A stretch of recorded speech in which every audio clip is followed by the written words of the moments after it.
Boop,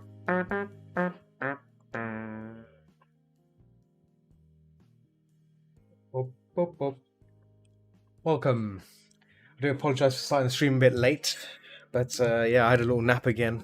Do apologise. Oh man, it's been another busy day today, so I needed a little nap. But here I am. Here I am. I hope everyone is well. I'm just gonna look up Photoshop here. It's showing up. There you go. There we go. So this evening's session is gonna be pretty short. I'm probably gonna spend an hour and a half, or maybe just a couple of hours. Just want to get this kind of halfway done, maybe near the blocking stage, or maybe just near the rendering stage. So it'd be good to get at least that much of it done for now. I've got some other things I've got to get on with this evening, sadly, which is a Dealer's Den booth, which I'm doing for a VR convention. So I've kind of nearly finished with it, but I just want to get some final touches on it. Sorastro, how's it going? How are you? Welcome. Welcome. Welcome. Hope you're well. So I've kind of finished this last week. I just need to add some more shadows to, bits and bobs here, but I can probably do that outside the stream. I could probably, I could probably do this now and then get it done, and then we could jump straight onto the little fox cub. I think that'd be a good way to start off the session. Zero. Oh, okay. Oh, I pronounced it wrong. Oh, sorry. Yeah, there you go. That's okay. That's okay. At least I'll get it right this time. Cyro. Yeah, I said Astro. Zero. Gotcha. Cool. Oh, let me just fix my glasses. Yeah. So let's get this Fennec finished, and then we're gonna fox cub. Oh, thanks. Yeah. It's a nice way to unwind after a busy day of working. It's just like something. It's more like Zero. Okay, Zero. Is that better? Zero.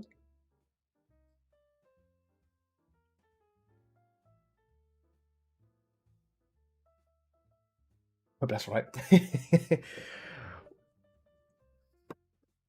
Want to get people's names right. There we go. See, you got it right. Thank you. There you go. Zero. Gotcha. I'll try and remember that. Normally, I sometimes don't pronounce what I see, rather than knowing what helps someone pronounces their name and stuff. And I'm pretty bad with names. There we go. I'm just gonna paste in a few areas that I'm streaming, and then we'll begin. There we go.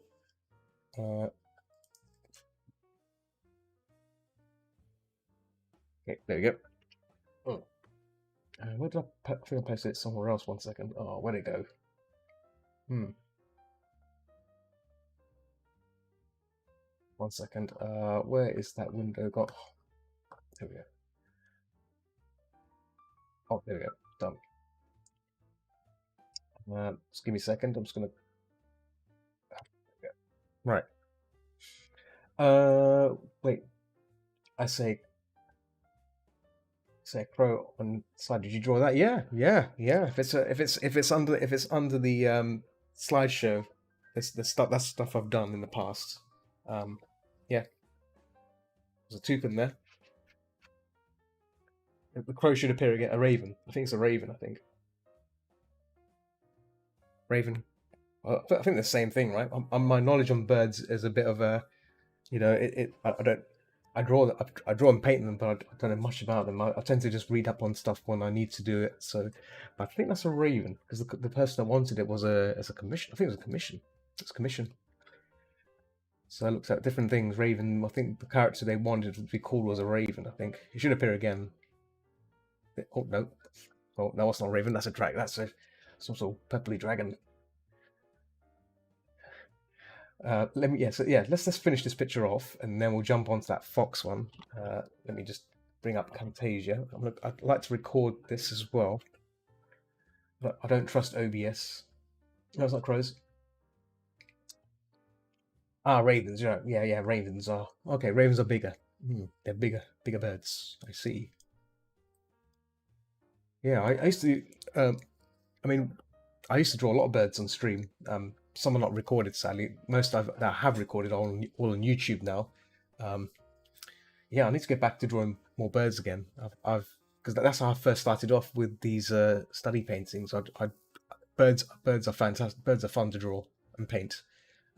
You can have fun with them. Yeah, it's a raven because it has a little bit of white in it. Yeah, yeah, yeah. Exactly. Ravens have like like a white underbelly. Is it white underbelly or what? How's it going, Wolf? Crows are fully black, right? Yes, yes.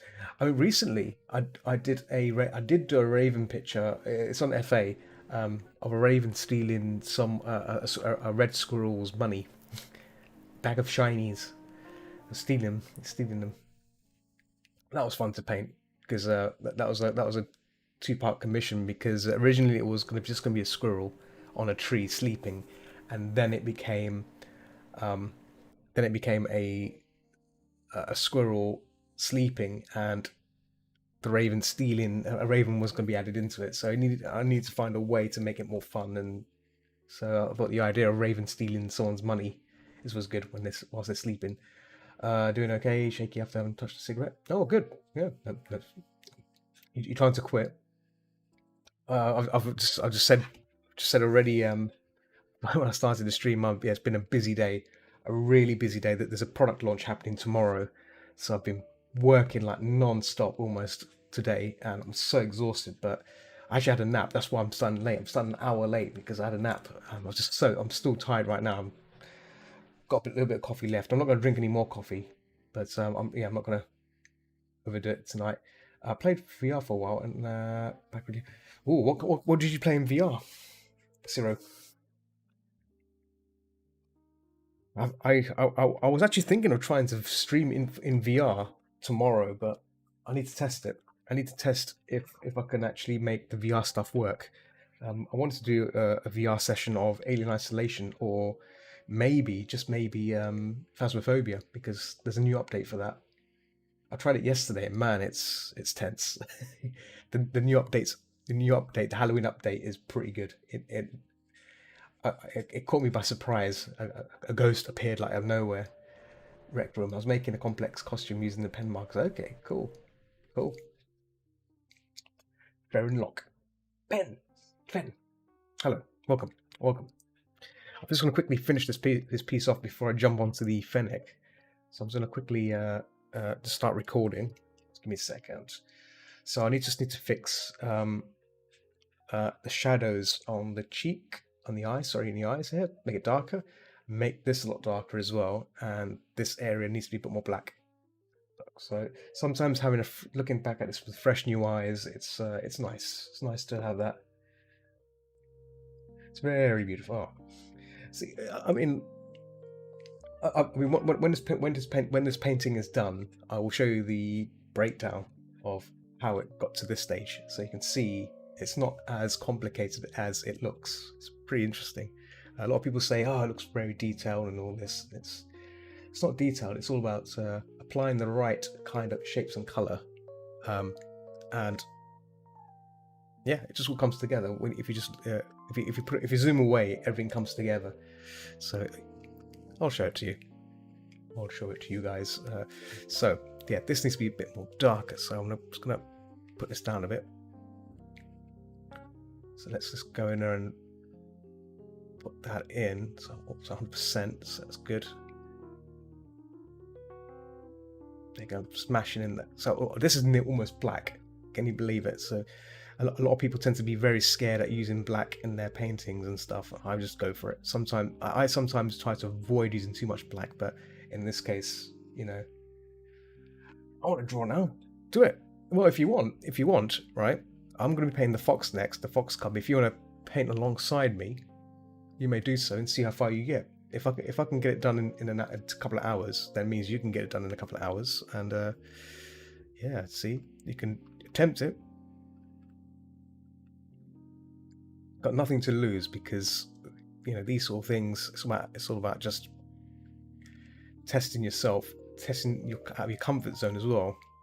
That's what I like doing. I like these studies. I like taste. It always takes it relaxes me, but at the same time, it's making me think about color, so I don't have to use those thing. You know, a lot of artists tend to use the multiply layer and stuff like that.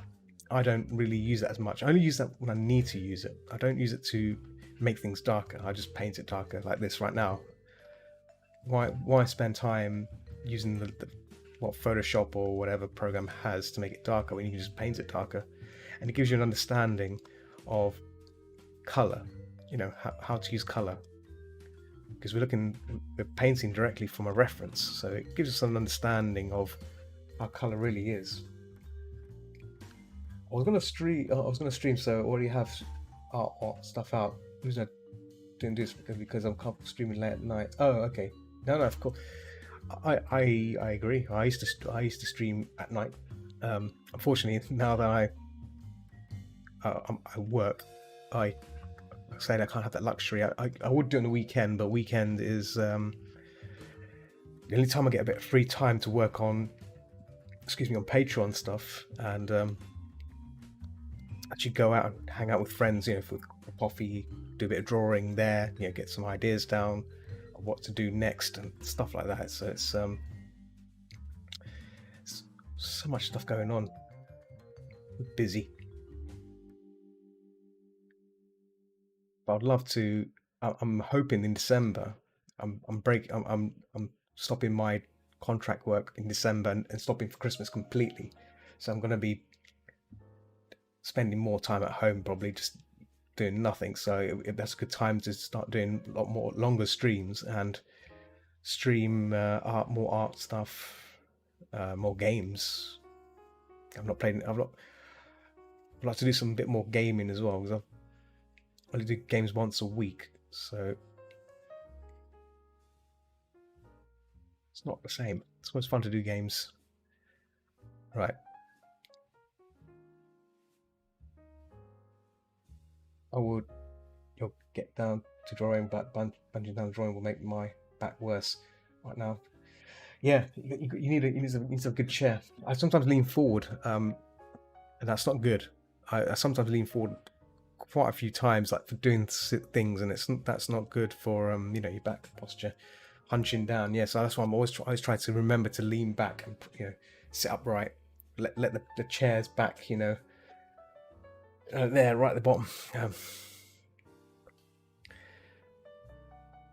Gotta make sure your back is fine, right? Okay, so I made that a bit dark, and that's good. So this area, this eye needs to be a bit more darker as well. So I'm gonna switch to another kind of brush, my DG brush. Where is it on? DG brush. Okay, cool. So the eye needs to be a bit more darker. Look at that, because mine's way too bright here. So I'm gonna bring this down here a bit more. There we go.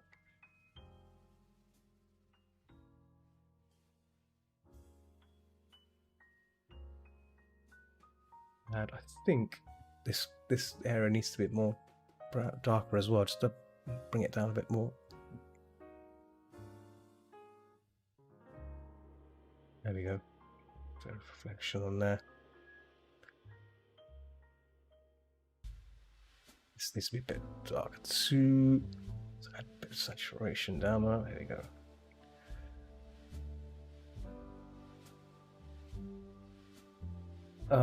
It's only like a single muscle on my back, and it's a little to the right of my spine. That's not good. Have you gone to see a doctor?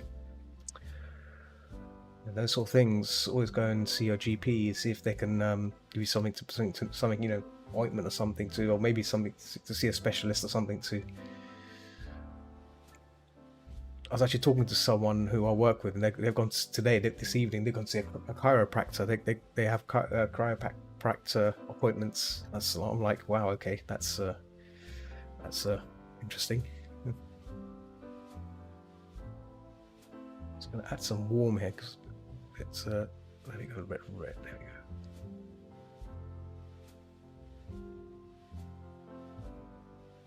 we go. There.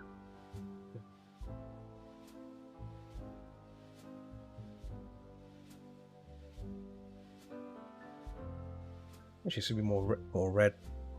Then there we go. That's better. There we go. That's more like it. Yeah. And then maybe just a little bit whiter as it goes outwards.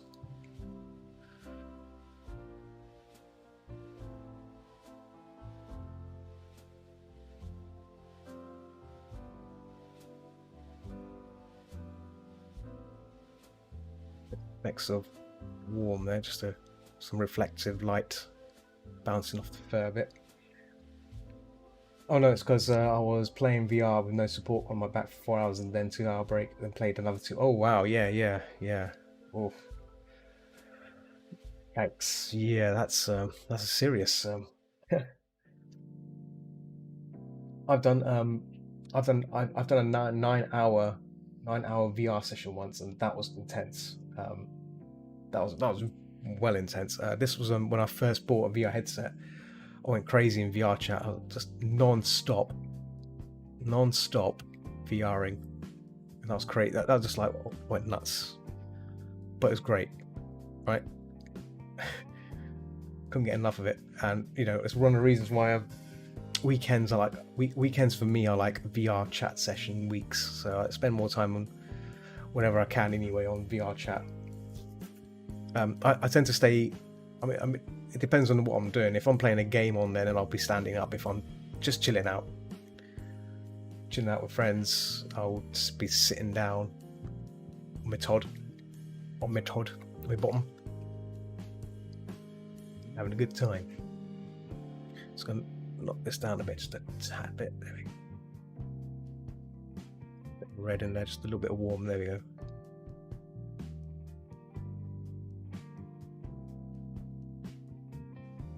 Nose. Always got itchy nose when I'm streaming. Rub my nose, do these things. There's a really dark red there.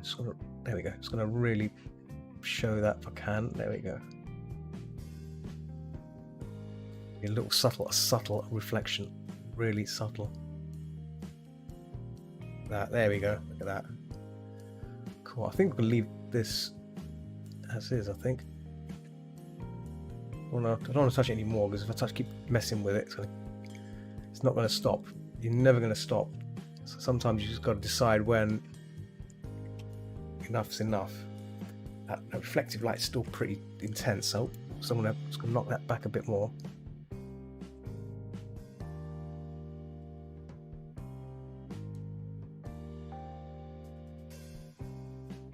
There we go. That's all right. She could still lit up. I'm just going to knock this back a bit more.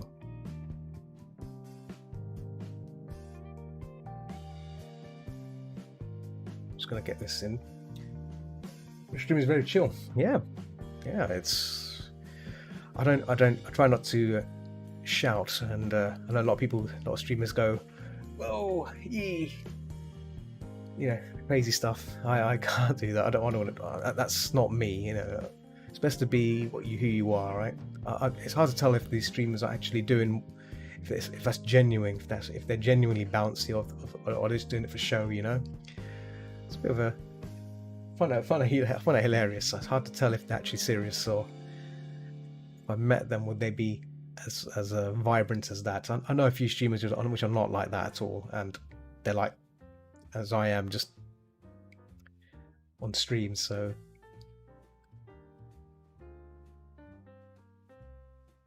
I like to think of this session as just a chill, get stuff done, have a bit of fun,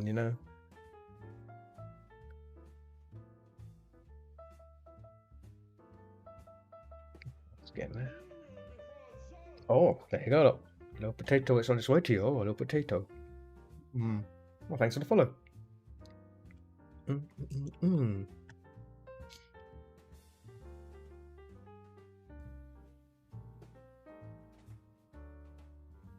As you can see, I'm not an affiliate either. A lot of people tend to rush to become an affiliate, so I don't really need to be affiliated with Twitch, because right now I'm streaming to multiple platforms. So I don't really want to be signing my stuff off to them, and that's the other thing. I'm not doing it for the affiliation, doing it just to reach out to multiple platforms and stream to multiple areas. But at the same time, I find that YouTube saves the streams as a recording. It doesn't delete it, whereas I know with Twitch, after 7 days it gets deleted, and I think if you're an affiliate, I think it saves the videos, which is fine, but I don't really bother with that. Yeah, it's a shame. It's I don't want to join affiliate just for Twitch to save stuff. So hey Britlin, how's it going, man? How's it going? What up? You back from work early? Right, I want to stop this because otherwise if I keep going, I'm going to keep on going. Just ate some nuggets. Oh man, if you had some nuggets, that means you're going to pass out, aren't you? You're going to have a food coma.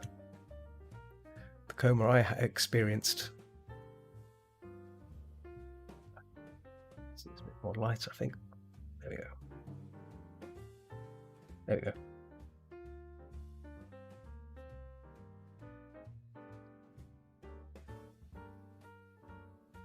Food coma is the most beautiful thing ever. Like on Fridays, I get food coma.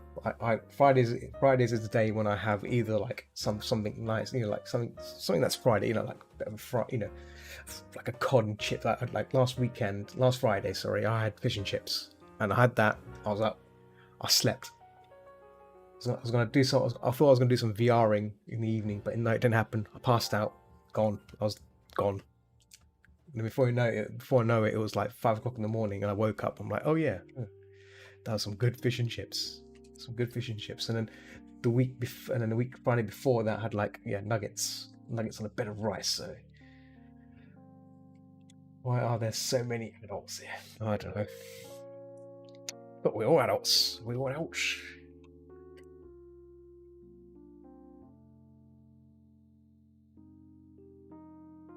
See, there you go. See, nuggets with fries. Oh, look, see, fries are good. Yeah, fries are. See, but that's it's like it's comfort food, isn't it? Isn't that right, Wolf? Like nuggets is like pure comfort, and I guess chips is just like the nice addition, Oh, I'm going to food coma though. I had a couple of beers after work. Oh, he's a teen. Okay, no, he's young. I mean it because I was actually too lazy to cook. Oh well, that's. It's lazy, but it's easy, right? It's easy eating, right? Easy eating. That's the right word for it. And that is true. I tend to have nuggets when there's like nothing else in the house. I'll just open up the air fryer, chuck in some nuggets, boom, done and done. More red, I think.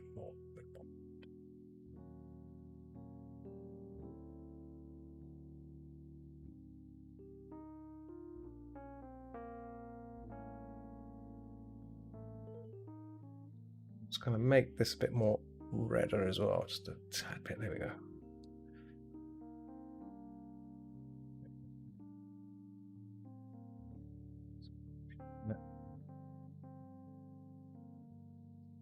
Oh yeah, did you guys watch the trailer for the Lightyear Buzz Lightyear film or TV? I think it's a TV series, right? It looks really good. I posted it in Miscellaneous. I was like, I'm looking forward to that. I think that it's going to be very, very, very good series.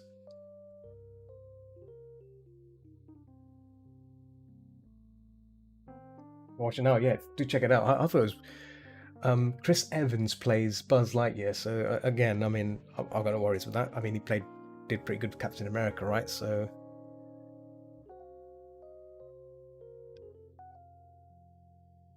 Looks very promising. Very promising.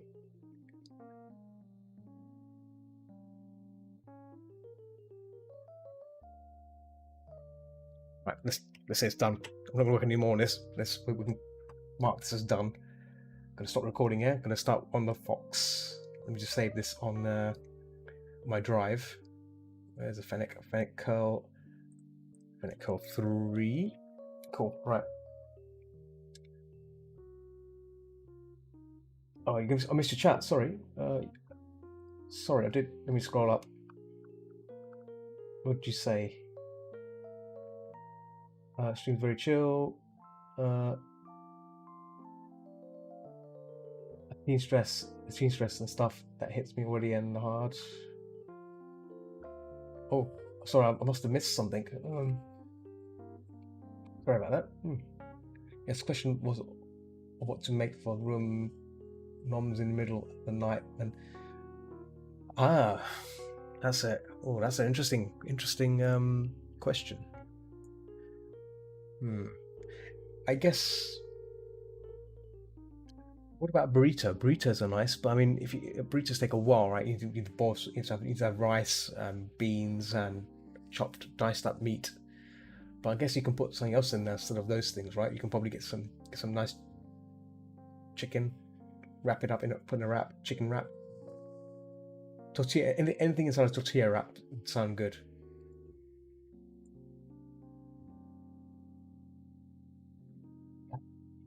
You can buy tortilla wraps, right? Tortilla wraps, the big circular. But you have no idea. What about what can you make? What can Wolf with Glasses make in the middle of the night? Back, it's starting to feel a bit less painful. Well, that's good too. I'm trying to think what you can have. I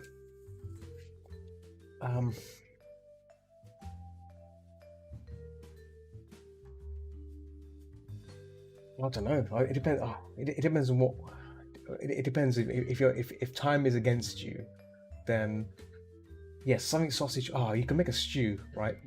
I think a stew might be hearty, right? Wolf, get some sausages, chop them up, fry them, put them into a pot, and then add some beans. As you said, beans or potatoes, whatever, and turn it into a stew. Maybe some tomato in it, chopped plum tomatoes, some bit of paprika. Add some, if you got any chicken stock or vegetable stock, or you can probably make a stock out of the sausage, right? Because the sausage juices, you can probably make a nice stock out of that, right? All that juices and stuff, you can probably pour that into the stew, right? Onions and garlic. You need onions and garlic. Can't go without onions and garlic. You need that.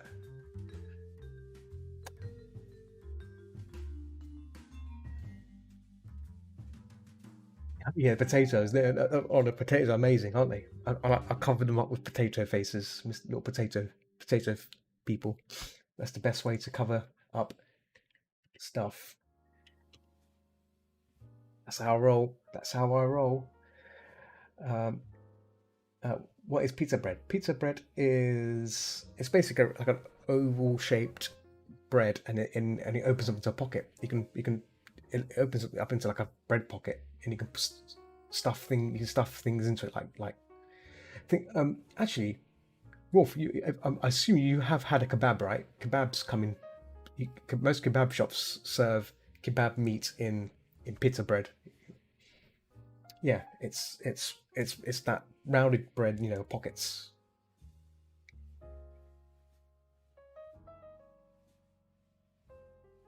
I think pizza is a Turkish kind of bread. I don't know where the origin is from. Basically flatbread. There you go. Yeah. I think the origin is Turkish. I think we use pizza for bread. Tacos there. Gotcha. Right. Okay.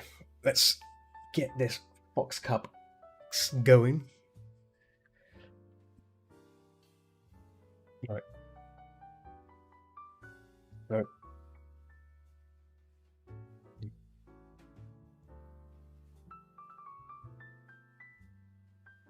I'll make the grid first. The square box. Box it up. Cool. I'll call it border.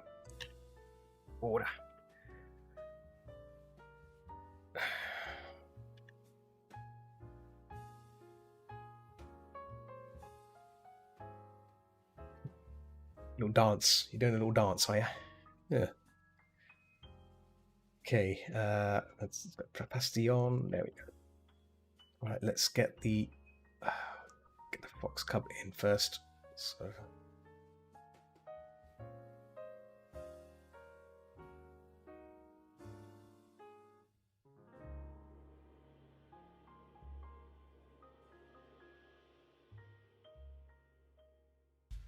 First.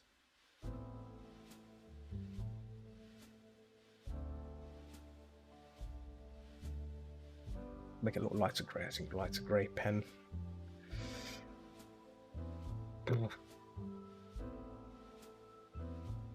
I've drawn a bee badge before. That's a character, someone's character who's actually a bee, literally a bee, and yeah, that was fun to do. It's something different as well, because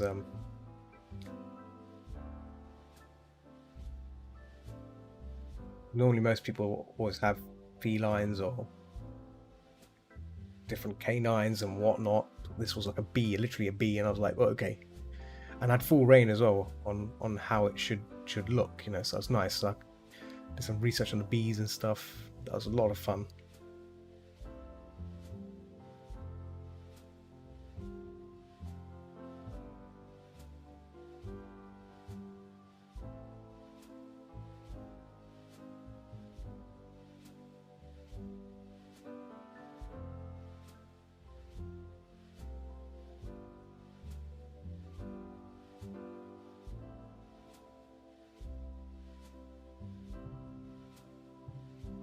You're talking about bees in general, okay. What should you do? A pill waifu. One day I'll draw a pill for Ritz. I'll do a crude drawing of a pill, and I'll post it. I'll post it in on Discord. You know, might make it into a pill. Yeah, the pill thing you drew was amazing. I like doodles like that, things like that. Yeah, I think that's what drew my attention to your stream. I think I was like, oh,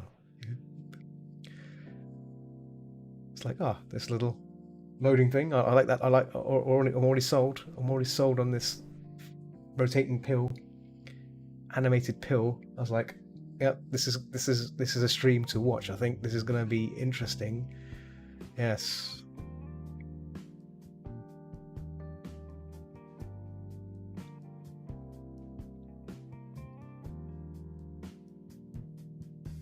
I'm just gonna drawing these. I'm actually get rid of this twig in the front because it's actually getting in the way. But we'll keep it in. We'll just keep it in there for now, and then.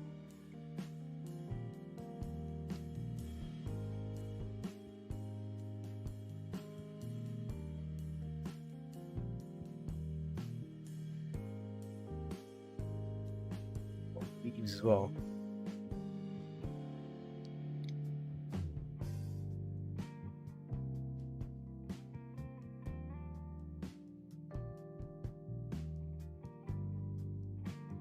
Okay, let's go back to the fox again.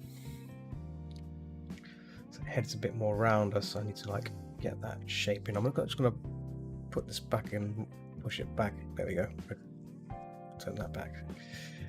I think sweet. My eraser is on a really soft eraser. MS Paint. See, that is what you call MS Paint skills. You know, I'm very, very impressive. to use MS Paint to make an animation, or make the assets for the animation, should I say, it's commendable. You know, it's what it's about.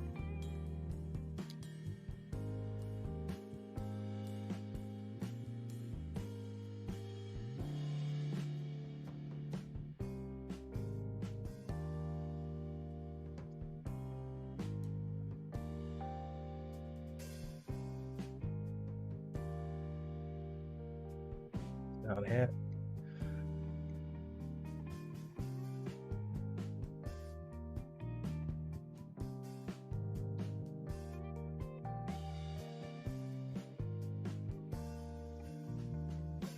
That comes down just halfway the muzzle, so Okay, yeah.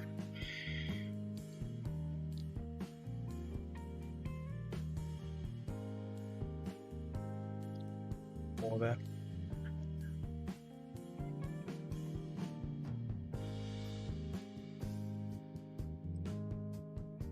Yeah, I'm not drawing a box cub in a while, so this is nice, nice to return to these kind of small, cute things, right? They're fun. Itchy nose again. What should I draw? Bumblebees. Well, ain't that's work. So many of my bosses called me today, answered my phone, who stirs my agony, and while putting up against the angriest voice. Oh, you're scaring your boss with angry voices, and I think you should draw bumblebees. If you want to draw something exotic, draw a bumblebee.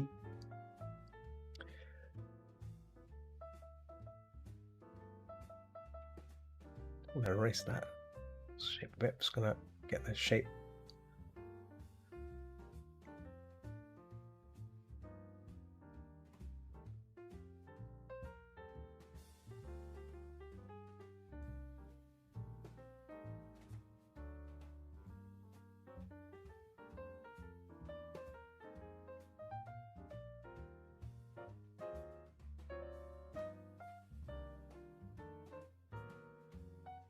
Just a bit silent because I've got my focus hat on at the moment, just getting that focus in.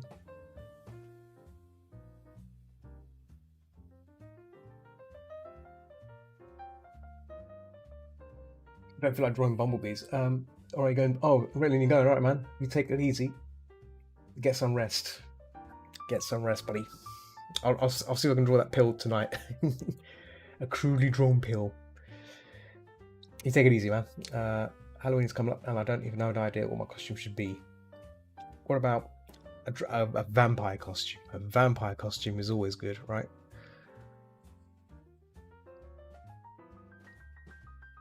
Or a zombie, or maybe a Cthulhu. The Cthulhu one would be very nice, right? The deep ones, you can be.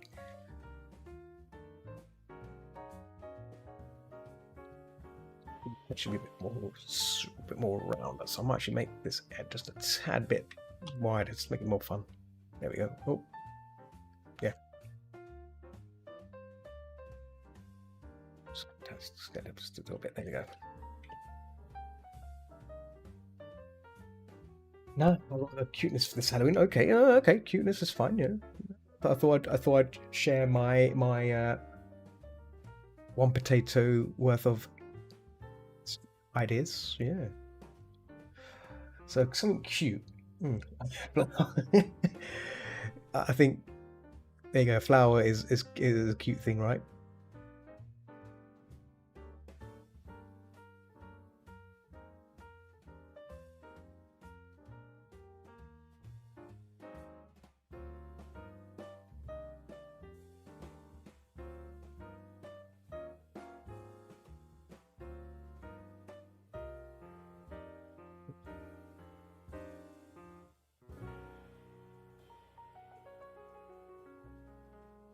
AB. You're gonna be AB. Okay, just be a B.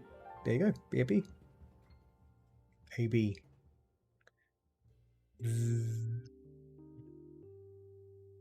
Buzzing around.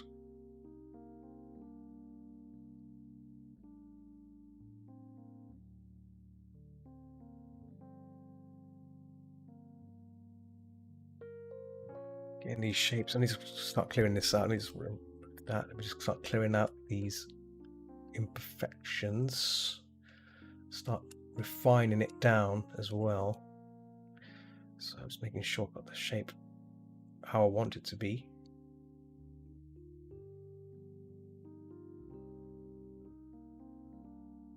Got the initial shape of the cub. It's there. It's up there. Okay, so that.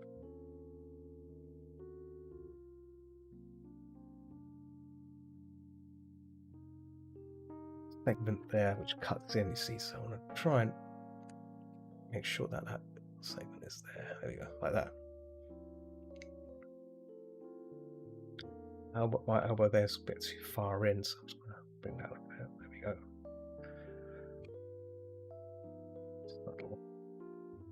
Subtle, subtle, subtle. There we go. Boom. Cool. There you go. You're gonna be a bee, a buzzing bee. There you go. Nothing wrong with that.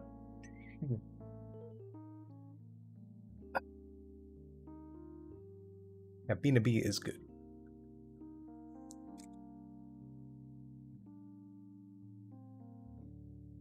What about a ladybug, or a moth? Moths are pretty cool as well. Moths, the really elaborate ones. They look really cool. Or a jumping spider. Jumping spiders with big eyes, right? Am I right? Mm-hmm.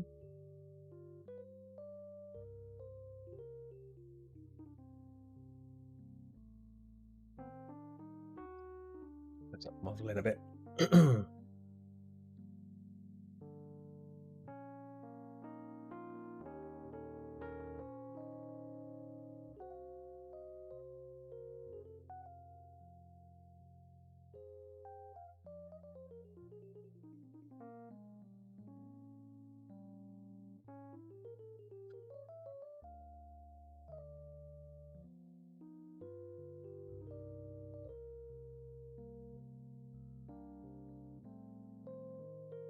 No, my dad says I can't trick or treat because he says I'm too old. Well, anyone can trick or treat, right? But I mean, nowadays you don't really want to be going out, especially with the pandemic, right?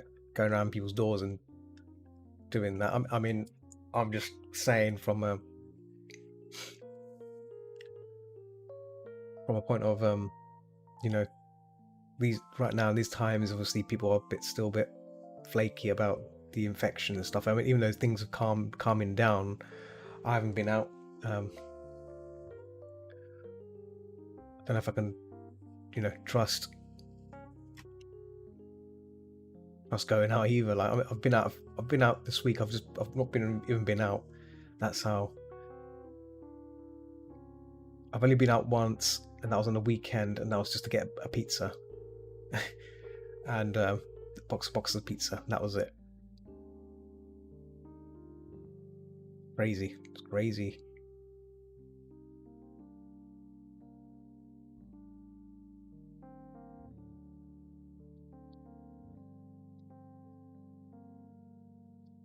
My muzzle's a bit short. Let's extend it a bit.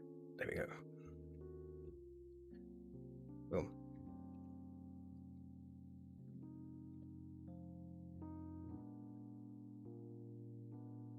Clear this off. Oh.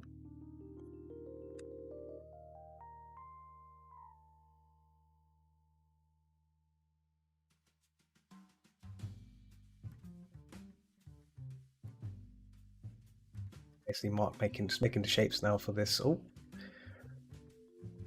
little fox cup.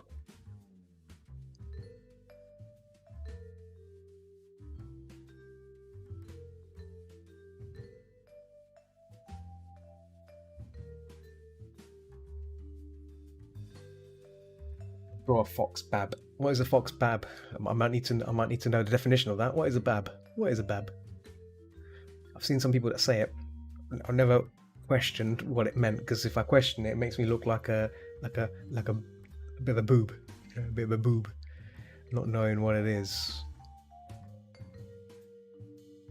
A baby. Okay. Of course. I should have thought of that one. I should have put that one together. Ugh. Ah, okay. Yeah, do it. Go for it. Make it so. Make a fox baby.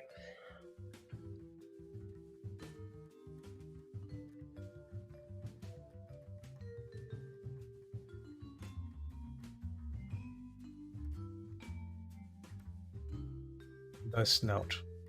With no snout. Oh. How will that work? A fox cub with no snout. Snoutless. It's a bit of a... To draw a snout. Oh. Why don't you know how to draw a snout? That's the question you gotta ask yourself. Why? Why can't you draw why don't you know how to draw a snout? Hmm?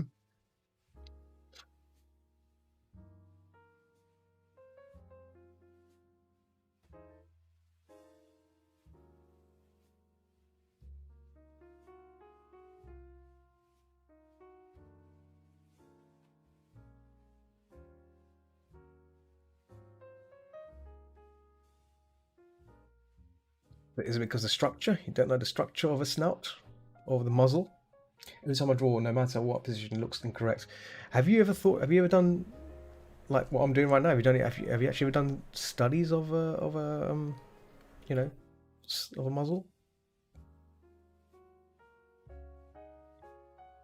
You're surprised. I think generally, I mean, it sounds if you're in your teens, I mean, you still got plenty of time to learn stuff, so you can definitely, you know, get some fox skulls or dog skulls or whatever and do a little study. That's what I did. I did a lot of animal bone studies, and I discovered some interesting things from my Hempix there. It's not good. I discovered some interesting discoveries from doing studies like this, and it helped me, just get some confidence into myself. Like, oh yeah, right, that's what it does. That's what this is. Not really when I don't want to draw. Well, it's not about realism. It's not about realism. It's about structure. It falls back into structure, right? If you can draw the structure, then you can draw any style. It doesn't have to be. It's not real. It doesn't have to be real. But the structure is where all these, the common side comes into. When you do drawings of foxes. So if you can draw a fox muzzle will always look distinct compared to a wolf muzzle or to a dog muzzle. There's a distinction, and you can pick that up by just studying. And if you study it, and you can simplify it. Can I use your sketch as a reference? Yeah, if you want. Yeah, if you want. If you like. I still would recommend. Taking the effort, taking the time to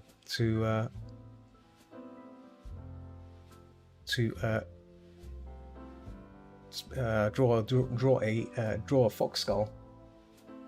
I'm sure you can find some on the web, and basically try and find a relationship. Like, why does it look like that? Why? And you'll be surprised. You will make a discovery. I guarantee you will make a discovery, and that's what the magic is. I think. No way. Yeah, I remember when I discovered it. I was like, oh, snap! Like, dang! I was like, I discovered how this looks in a specific way, right? So, got itchy beard. I was going to shave my beard today, and I didn't. It's gone a bit bushy. It's gone a bit like all over the place, a bit wild. Normally, I don't really have it this bushy, but just being a bit lazy on not trimming it off. You see, eye looks a bit lazy as well. There we go. 19 minutes. Normally, I wouldn't take this long to line this up, but I think I'm spending more time just getting it down as close as possible before I commit to it.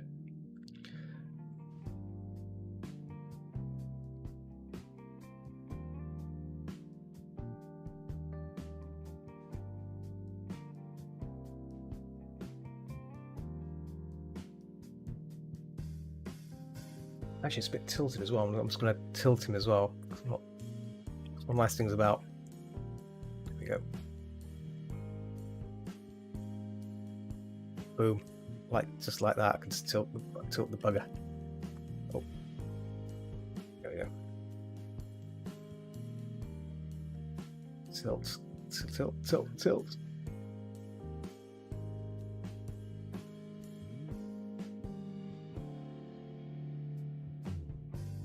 That chat. Cool.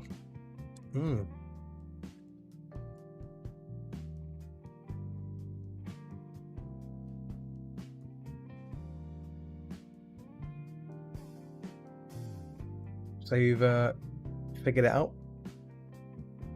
Figured out the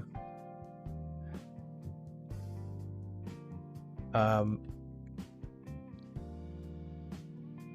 I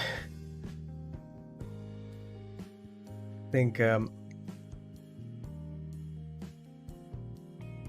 is trying to figure out, or has figured out, how to draw the muzzle. Wolf, I think. He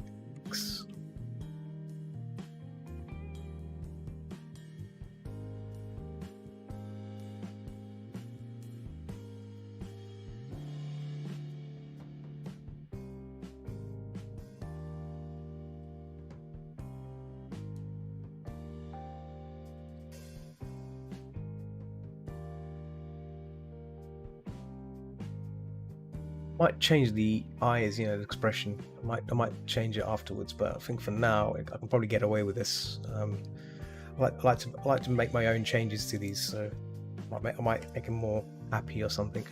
See, more cheerful.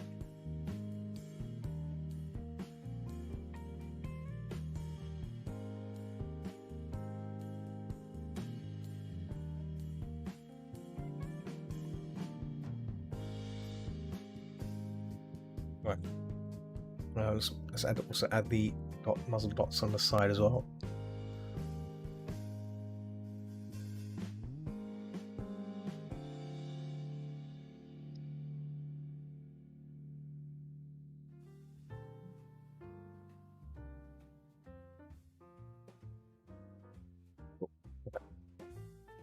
We'll get that last, but that march there, I'm just going to make it a bit shorter. There we go.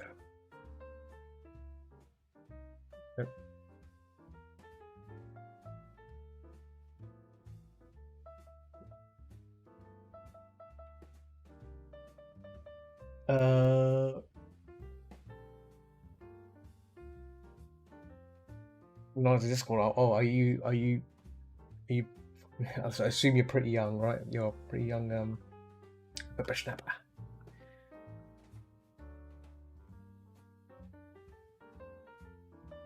You can just send it to me if you want. You can just send it to me on Twitch, right? Just if you want to send a link to it, I can share it on stream. Me and if Wolf is watching, we can both look at it on here. I can load it up on here. If you want to do that, just send me a DM. Just let me know when you sent it, or you can paste it. You can paste it in chat. I think the chat will block it, but I can still see the link. If you want to do it, that is perfectly fine. Oh, drawn on paper. Okay. Well, okay, that's going full on traditional. Very good. Very good. Oh, itchy eyes. Itchy. So, Zero, where are you from exactly? Where you based? You're not based in Europe. I assume you're based in the States. Is that right? Or because it's pretty late here. It's nearly 11:30 here. I think for Wolf it's probably an hour ahead. I think so. Or we'll part of the Poland. Okay. Oh, okay. Oh. I know someone who's staying in Poland right now. I think they're someone I know. But I'm in England. Okay. Oh, okay. What you doing in England? Why is this where you live, or are you visiting, or are you studying? Are you studying here, or? It's interesting to hear people's backgrounds, where they're from, and what they do. If you're a teen, you're probably a student.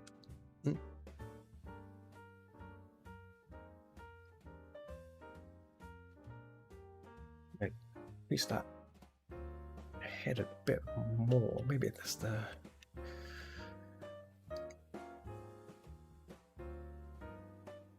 It's not just that bit. There we go. And I'm going to bring this in a bit, just a little bit. There we go. Just going to bring it forward there.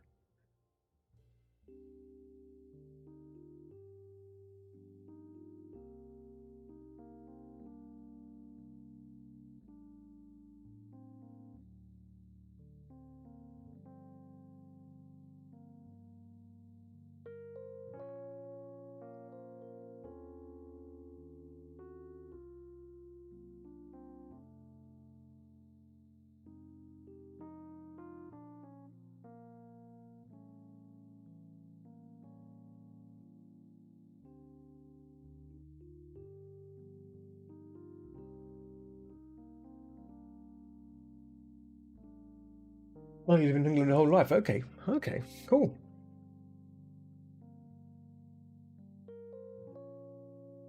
Yeah, I mean UK. The UK doesn't really. I mean, even though they do the Halloween stuff, I don't. Trick or treat in some areas is pretty iffy. I mean, where I live, I mean, trick or treating used to happen, but not as often, and it's kind of weird for people to turn up for trick or treating as well. I found it. I think it's more of a US thing, right? But it's slowly starting to happen here and now and then. But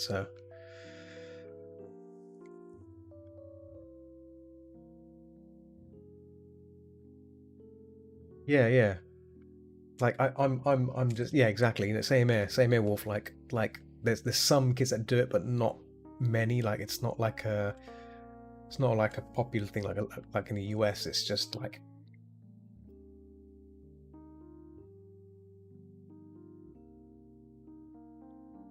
candied onions. Oh,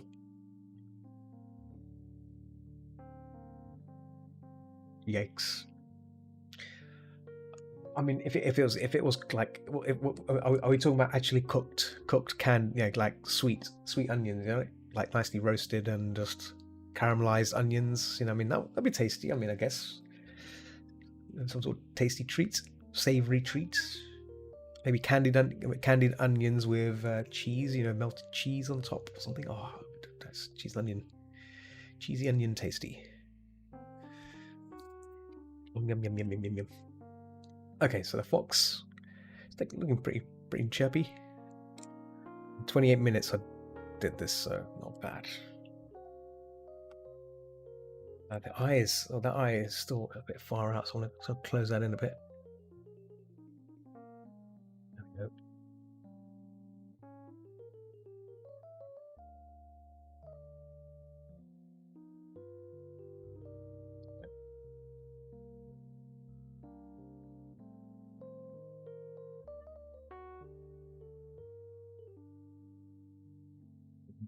Little brow there.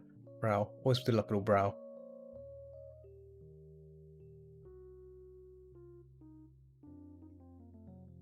Down here. Jaw. What's that making structure? Adding structure. Where necessary, where it is, where it's needed. Okay. Add a little line here. Structure there. So I'm trying to think in 3D now, 3D in terms of where to add things.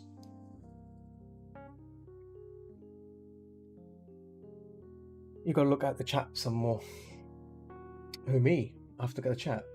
I'm looking at the chat. That's at the same time I gotta paint. I gotta paint, gotta draw, and look at the chat at the same time. So it's very tricky to monitor everything. Right? It's very tricky. But I try to check the chat as much as I can. I mean, it happened before. One time I was busy drawing. I didn't realize someone had left a message on YouTube, a YouTube chat, and it happens. It's just because I'm just zoned in on drawing. But I do check now and then. I'll leave him to respond. So yeah, right. Oh, specs. The freckles have moved a bit. So I'm just gonna turn off snap because that wasn't a problem there. There we go. Boom.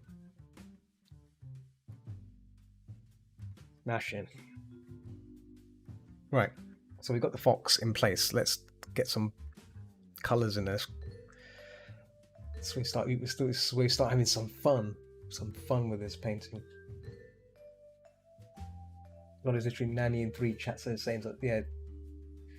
Well, the thing is, Wolf, right? So I like because I've got the program I'm using. It feeds in all 3 chats except for Picarto. It doesn't feed in Picarto, but sometimes YouTube sometimes fails to go through, and it's been working now. But like before, it would not feed the YouTube chat, and I easily would miss it. So annoying. At one point I had to have like 3 windows running, and that was crazy. But I've got it working now. But man, that wasn't a good day. looking at 3 chats, and like nothing would happen. So I thought, okay, you know what, nothing's happening, so let's just keep on painting. And then when you least expect it, someone turns up and leaves a message, and they say hi, and then you haven't responded, and then they bugger off. It's like, okay, I do apologize. I didn't mean to ignore it. I think this is why if you're streaming a game, if you're playing a game, you can easily keep an eye on the chat, right? You can easily pay attention to it. But when you're painting, it's a different ball game. You have to be focused. Oh, there's a fox behind there. There's a fox behind that fox. I just noticed that now. Did you notice that? Look, there's a fox there. Shoot. Okay, that changes. I'm gonna have to like. I didn't even notice that. That is incredible. Let's delete that. Wow. If I'd not noticed that, I would have just carried on painting, and like I think that would have been good because you get an idea. You're not looking at the thing as a fox, but you're looking as a shape, right? No, I wasn't paying attention. I was not even paying attention to the background. I was just looking at the fox and this. I was looking at this area and this area. I wasn't really paying attention to this until now. No, I didn't give no. The work is still the same. Nothing's changed. It just means I can just block it in, and I mean it's not the focal point in this picture, so it's fine. But it's good to know that there is a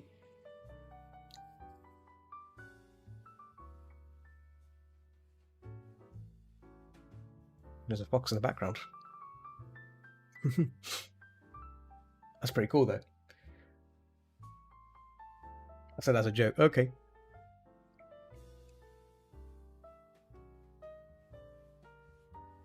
I didn't see. Yeah, see, I was getting head shit. Like I wasn't paying attention. I was because I was too busy talking to you guys, and I was zoned in just to getting this initial shape done.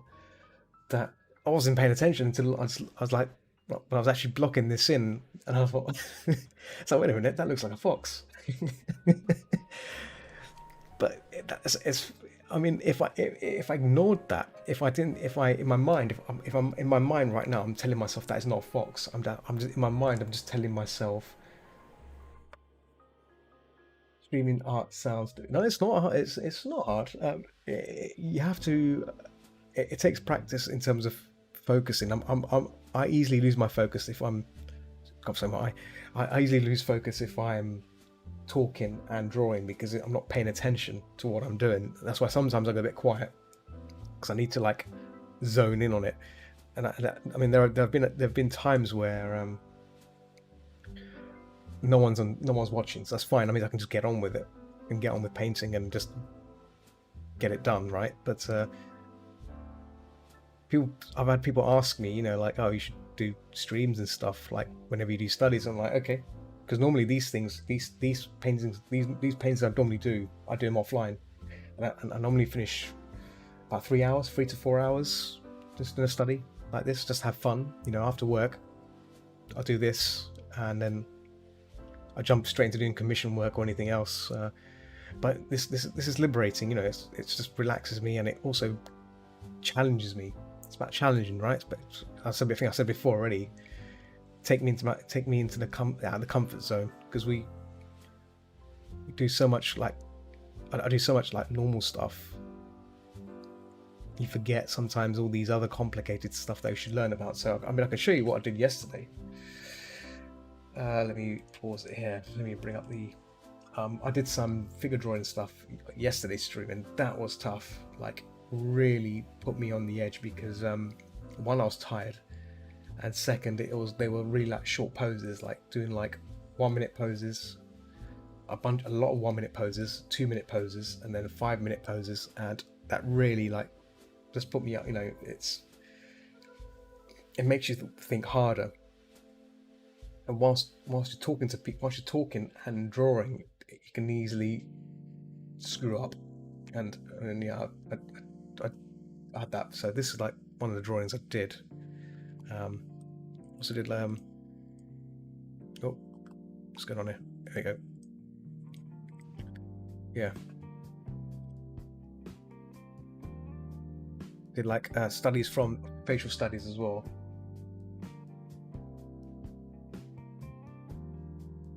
You notice that I'm not chatting as often, same as reason as you. That's fine. That's fine. I mean, like I don't expect people to stick around and chat on stream. You know, if you're busy doing something, if you're just here to lurk, that's fine. I've had people that lurk and they say they all, when it comes to my stream, they don't really talk. They just come to lurk, and that's fine. I don't expect anyone to chat to me, you know, for 2 hours or 3 hours. You know, I'm sure right now Wolf is probably playing a game, right? Wolf, you're playing a game, something. He's probably playing Fallout 4. He's doing something, so that's fine. There's nothing wrong with that, you know. So I do this because no, you're not okay. I'll take it back. Yes, but some people do join the stream and they're playing a game or something, so that's fine. You know, I think everyone should, you know, play, you know, do something, be doing something. Like sometimes when I go to watch someone stream, I sometimes be working whilst I'm watching them stream, so it's fine. You know, it's just the way it is. So like these are like 2-minute poses. Look at these 2-minute poses, nice fluid actions and stuff like that. It's really nice. 2 minutes, it's so short. You'd be surprised how quick you have to be to analyze the form and draw it down. So these are 1-minute poses. Look at these, like, just, you don't have time to really think about it. Got to be really quick. It's about capturing the flow of the form. See, just what makes the pose that pose and stuff like that. You got to think.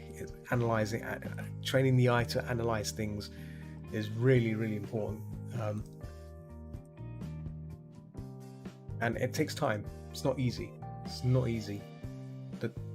I mean, the more you do it, the easier it starts to get. You start to see things. Spend time looking.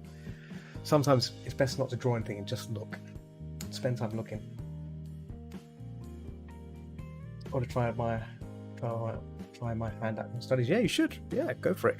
Because the thing is, like, you know, this is all knowledge. Every time you draw something, that's knowledge that's going into your head, right? You're tempting something. You're telling your brain how to navigate your wrist to make the strokes, right? Always get caught up in wanting to create my own stuff instead. There's nothing wrong with that. No, there's nothing wrong with that. But I think with this, it gives you a vocabulary of things poses in your mind, and as you progressively improve, you can then start to deviate from this and start making your own poses because you've already got the knowledge of creating the pose, right? That's one of the nice things about drawing from life, because you're filling your head with knowledge of what the body can physically do. Yeah. Or I mean, if you draw an anthros, then if you plan to draw anthros, drawing from life is probably very mandatory, right? And it also gives you knowledge of how to make poses more fluid, more natural, and then less stiff, because a lot of people draw poses really stiff. So if you ever drawing something, if you ever do a drawing of something and it looks really stiff, then there's a reason why drawing from life can help, because you're really seeing the human form in its natural state, right? So it's I used to draw stiff figures. Like I used to draw stickmen, a lot of stickmen back in my day, and all my poses were really stiff looking. They weren't good. They were not good. And then I changed my way of drawing, and it's helped. It's helped a lot. Let's close that. There we go. Let's quit. Close that. There we go. No, it's fine. No, it's fine. The stream is all about this sort of stuff. So you know, I mean, right now I'm just having fun. This is like my relaxation time of just drawing and doing something for fun, right? Rather than, I mean, I should be working on a commission right now, but I might work on that later. So I could appreciate that with that transformation. It's a transformation picture commission. Let's say harmful. Is that the one? I think that's the one. Been working on this commission on Twitch for quite a while, but the reason why I haven't shown it because I don't want to keep showing the same picture I'm working on again and again because I'll feel a bit sick of it, right? It's like, oh, he's working that picture again for the last friggin' 5 weeks. So basically, I've been working on this picture each time I stream rather than working it outside the stream. So just want to keep recording of the progress and stuff. But it's getting to a point now I should just get on with it outside the stream and just get it done, right? Because I don't want to make the customer wait any longer, and obviously I don't want to be holding on to this picture any longer either. You know, I want to make sure it's done. It's nearly done anyway. I need to do some refinements here and there, and add some shadow, blur out this street scene because the street's not important, and then add some detail here and there. Exactly. No, exactly. I agree. Changing stuff on the stream is important because, you know, if you watch the person working on the same thing for the past like three or 4 weeks, then you know something's wrong. It's like, I'm not watching him again. Yeah, get out of here. So yeah, I think it's a good decision. I think it's a decision I've made. It's like, nope, right, that's it. I'm not going to work on that piece on this stream ever again now because I think we get it now. I think we get it. Dang it. Zod, you giblet head.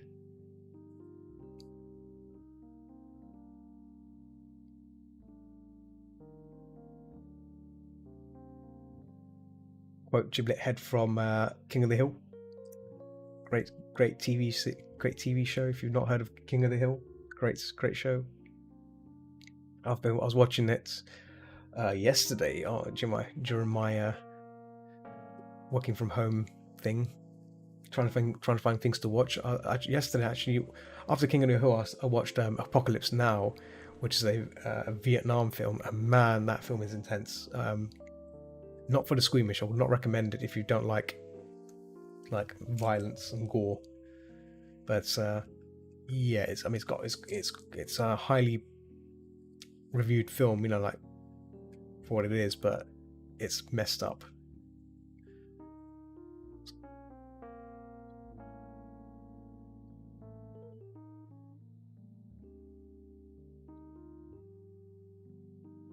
Oh well, I'll call it you know, the ending scene. Well, I'll call it more of the ending scene.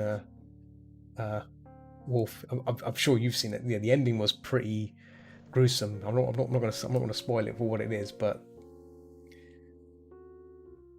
there's a scene in there which was pretty graphic. Oh, ended of what? Oh, Apocalypse Now.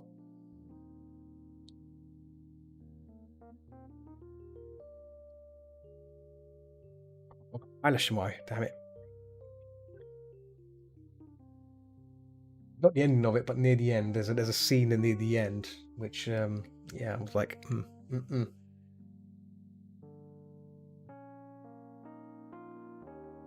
That's I mean,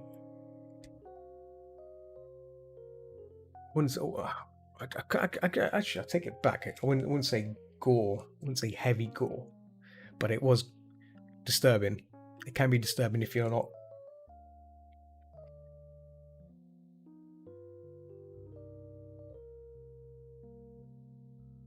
Yeah. Okay. Right. No, I mean, I was meaning to watch it for a long while, and I thought, you know what, let's finally get to watch it. And I watched it. It's a good film. I mean, I do like my Vietnam films, right? But like, yeah, man, that's.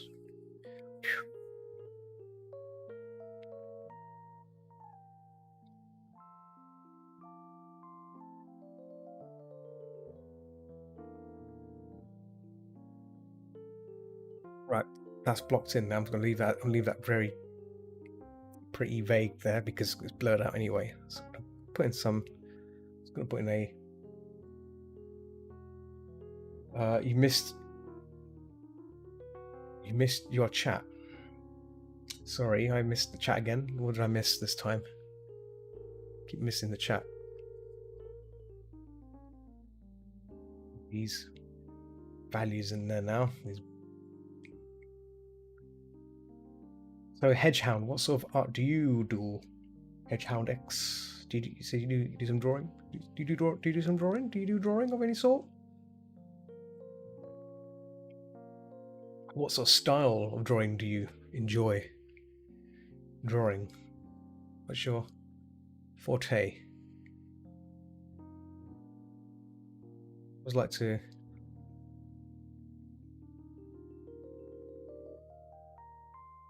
They're still around, that is. Sometimes people disappear for a while.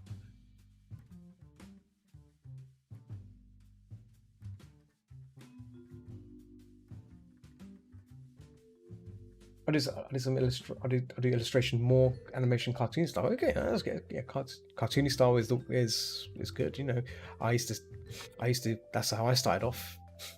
I started off with toony style. My art was very toony style.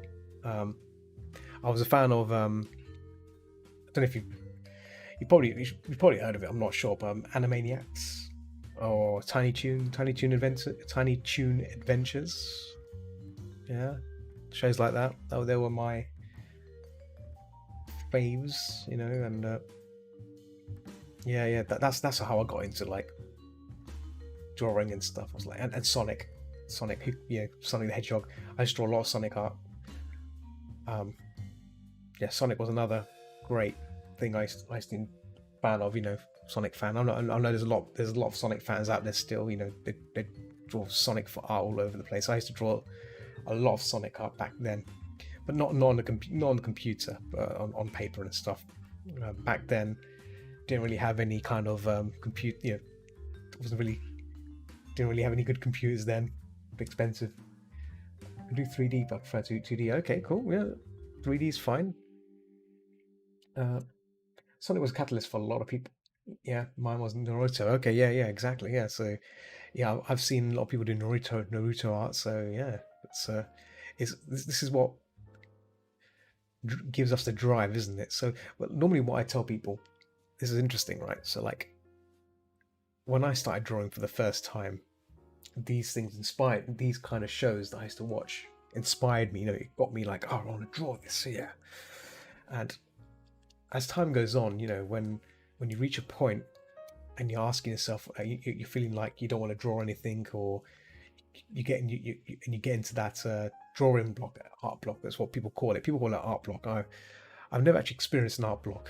I'll be honest, because I mean, it's unusual. It's an unusual thing. I'm not criticizing anyone who experiences it, because I can't really relate to them. But I always say that if at any point you feel exhausted, or you don't want to feel like drawing, you should always think back to I never, because normally if I'm not feeling like drawing, then I'll draw, but I'm not feeling like I want to draw, and that makes me work harder. It makes me work harder because I'm thinking. It's all about concentration, right? And you'd be surprised how much drawings you can get done when you're not feeling like you want to draw. You still have that ability in you. It's just trying to find an excuse not to, you know, get on with it. But yeah, I mean, I would happily sit down and start drawing a bird or something. I'll just draw it and paint it, get it done. But yeah, back to the point. If you're ever feeling like that, where you just don't want to draw anything, you should always try and remember back to that very day you picked up a pen and you wanted to draw something. You know, like when you first start out, you know, you're enthusiastic, you know, that you get a drive, you know, like you said, you're watching Naruto.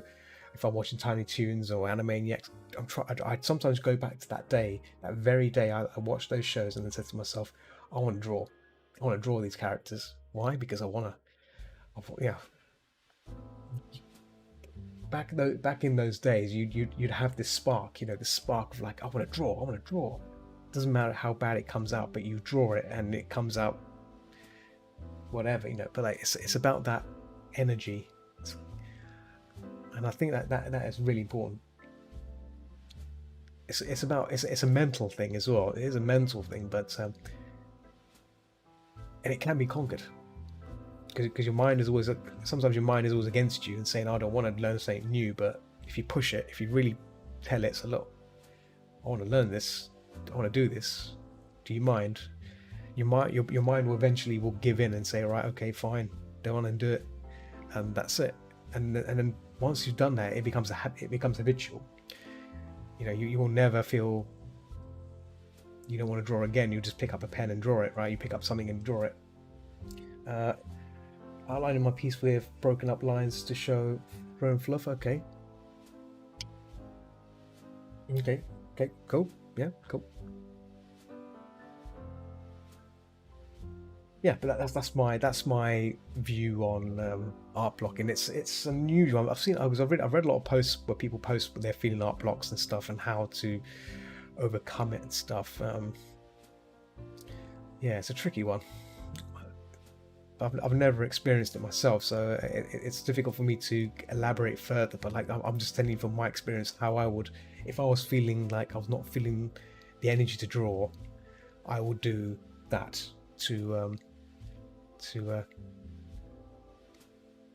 resolve it. If that makes sense. Resolve my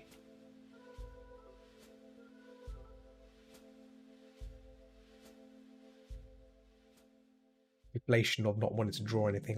Sometimes you will come across some really amazing art and you think, oh, I wish I could draw like that, and I'm feeling down. I try to see it as a positive. Like, okay, this is fantastic. I like this.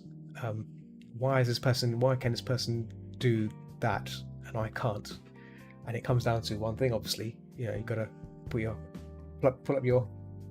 scruff up the art, pull up your sleeves and get on with it. I mean, so anything's possible. Anything is possible, as I say.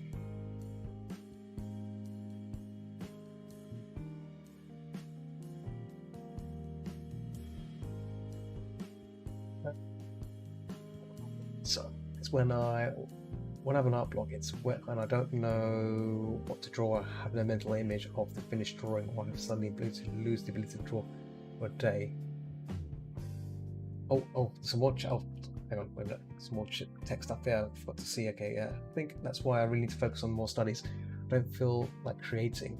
I did a pretty decent art classes. Just feel like still slog of study it. Not as fun, but that's putting my mind. So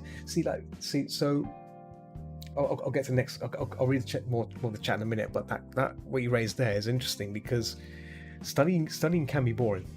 We can agree on that. Studies can be boring, but you can make them fun. And to make them fun, you should do study.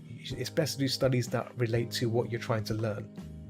That's the important thing. See, most people, most artists, when they're telling you, oh, you got to learn this, learn that, and all that jive.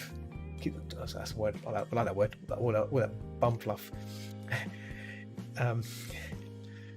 I find it's better if you're teaching someone to draw. If you're telling someone how to study, it's best to put them into stuff they want to go down the path with. So in your case, if you're going to do a toony stuff, then obviously try and make it more fun. So at the same, do a study, realistic study, but then toonify it, or do a realistic study and find the important elements of that form, and find out how you can toonify it using those key landmarks. So it's a case of making it yours, the study. Make the studies relevant to what you're trying to aim for, without making it boring. So, and that's what I did. That's why when I do fox cubs and animals and stuff. So right now, the whole point of these studies is to learn color. It's not about the fox. The fox stuff is just icing on the cake, right? It's just fun. This is just fun. But like, I'm doing this because I want to learn more on the color side of things. Observation color, painting from observation is what they call it. And the more I do this, the more I start to absorb why color behaves in a specific way, right? That's why these studies are important to me. If I get it wrong, I'll get it wrong. That's okay. There's nothing wrong about this. If I get it wrong, I've got it wrong, but I'll learn something from it, right? I'll be learning something from this when I'm done with it. That's the important thing, right? Broken lines. Well, when I have an art of, so let's look at Ciro's post there. I have an art block, and I have an art block, and it's when I don't know what to draw, I have no mental image of the finished drawing. So sometimes, if you got an idea, if you don't have an idea for it, just draw what you prefer to draw. But sometimes it's good to just make little thumbnails, little tiny doodles, make little portraits, make tiny little portraits of ideas, and then you can come back to them when I flesh them out. I think sometimes if you're just sitting there, you're trying to draw something, it's never going to happen. It's never going to happen. Sometimes you got to look for inspiration. This is where you can go online, you can look at topics and stuff, something that's relevant, like in this case Halloween, so you can think of something Halloweeny, so you can research that, maybe look at the classic horrors, classic horror films like from Universal, things that inspire you, and then make little tiny little drawings. Don't finish them, just tiny little drawings that define the picture, and just keep going. Make about 6 or 7 of them, and then from that, if there's any of them that you like, then you can blow it up and draw it properly, right? That's what I'll do. Okay, yeah, that makes sense. Changing my environment really helps me out. So getting off social media, yes, that's the other thing. Turn off any distractions.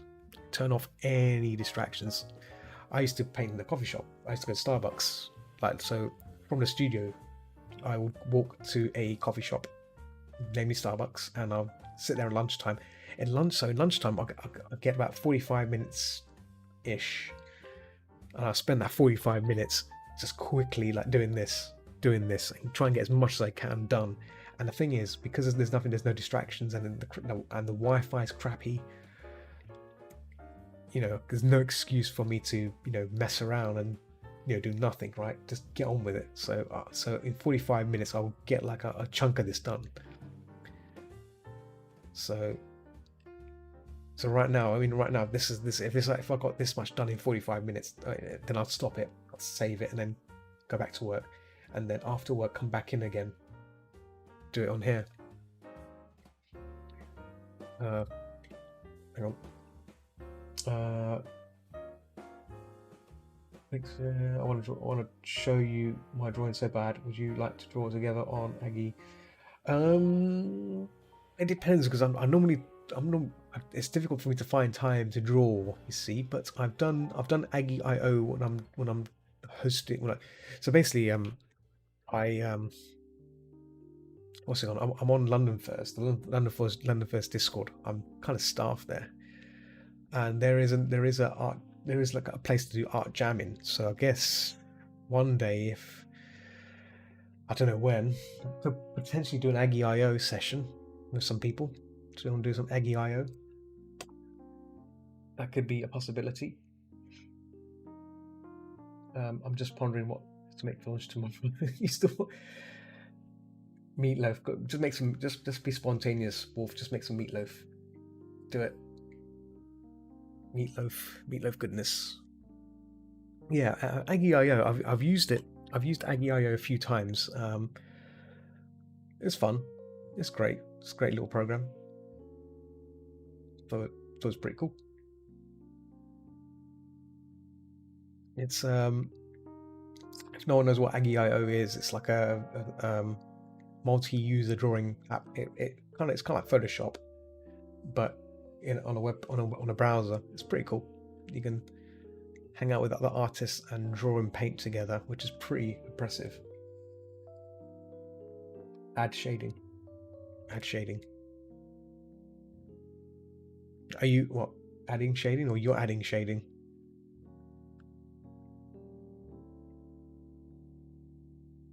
I'm confused.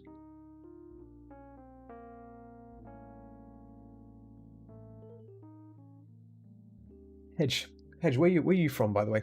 Was like to know where people are from. So we have most people mostly from Europe right now, which is interesting. That's good. I think I had one from Australia once. Oh, US Utah. Okay. How's the weather over there? Is it gone cold, or is it warm? Oh. In the UK, it's getting cold now. It's like that summer's gone, almost snow in season. Oh, yeah. I don't think we're going to get any snow here. I think we tend to get snow in the in January. I think that's the. But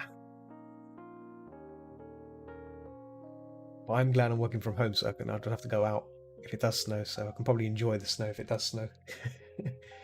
Especially with Australian lifestyle life. It's been raining lately, so which is unusual because it's pretty dry. Oh wow, yeah.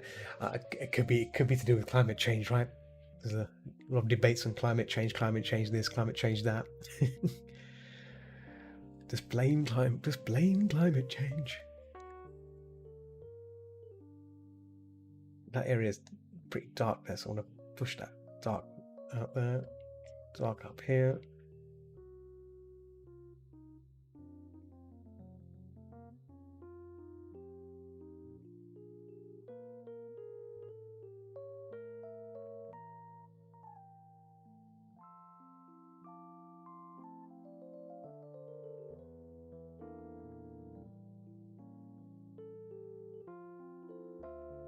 Should be a bit more subtle grey. I think it's be grey, more grey. I think grey. A bit of green. There we go. That's better. Green in there.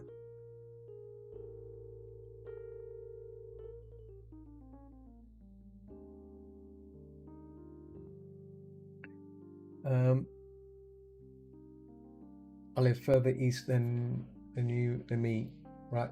The Baltic Sea. So don't tell me about being cold. Oh, trust me, I just hate the cold, mate. Wolf, I just hate cold. It's like I'd rather it be roasting hot, like sweltering. Than at least that way I can get. It gives me reason to own an air conditioner than being cold. That's the problem. I mean, like this morning, I was like, it was cold. I just hated it. Makes me feel miserable as well. At least with the hot weather, you can wear less, like a t-shirt and shorts and stuff. I don't like wearing tracksuit bottoms right now because it keeps me warm, right?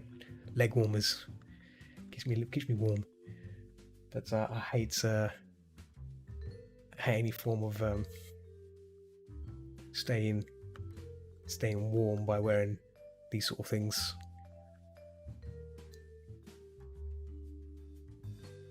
I've been streaming for 1 hour 37 minutes. I would have thought 2 hours had gone by now. I'm surprised I've got this much done. I'm impressed with the timings, so it's good. This is good. Making progress there. You like cold? Oh, see, a lot of people like cold.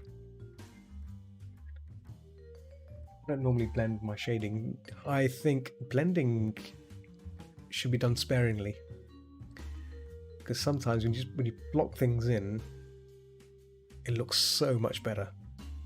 It stands out as well. I think it stands out a lot more than actual blending. I think blending is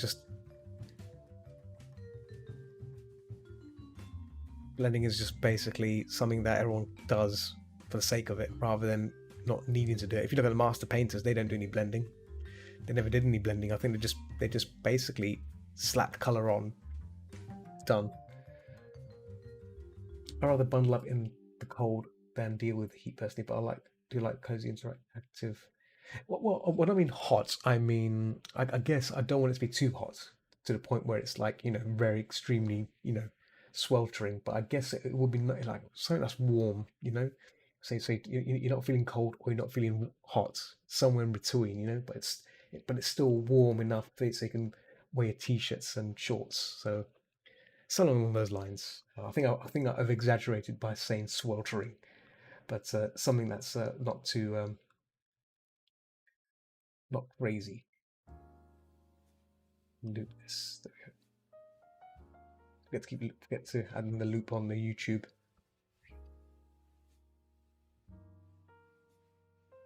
Oh, there's one person on Picato. Oh, I haven't. Oh.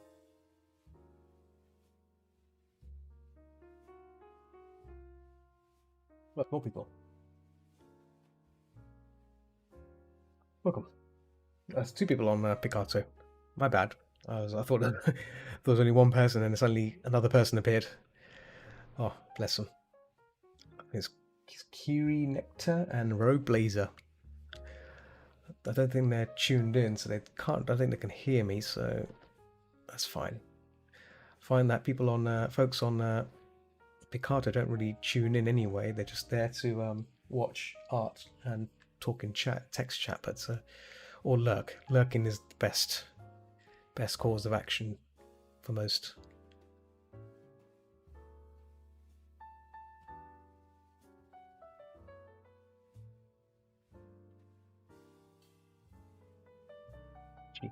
GG.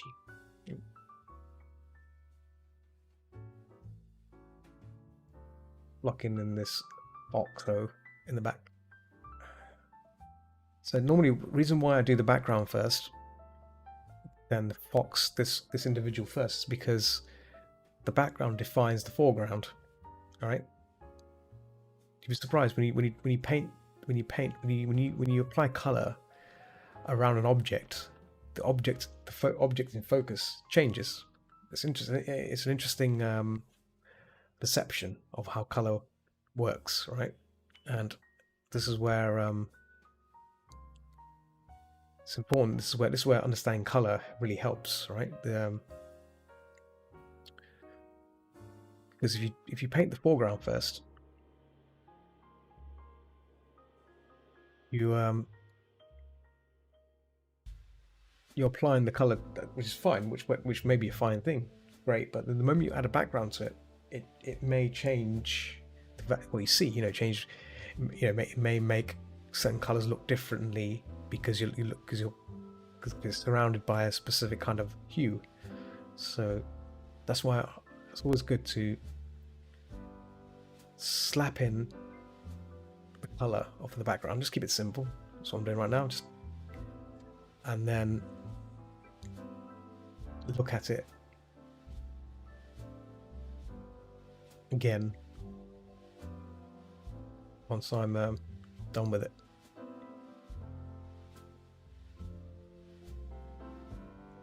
More light, I think.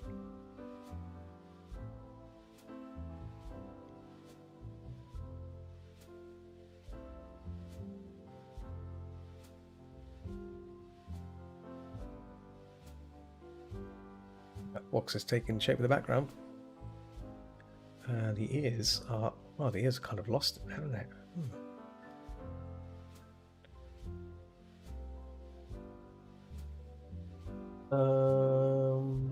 I'm done with my drawing. I did a lot of blending in this one because I'm going for the soft aesthetic.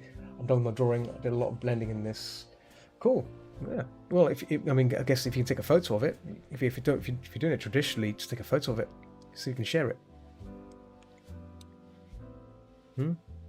Take a photo. If you have a smartphone. We live in a society of technology now. We have phones now. We have phones that take pictures, and there's TikTok. People using TikTok, which reminds me, I need to set up a TikTok account and start uploading these speed paint videos on there as well for fun and see what happens. Really, do it for fun. See what draws any attention.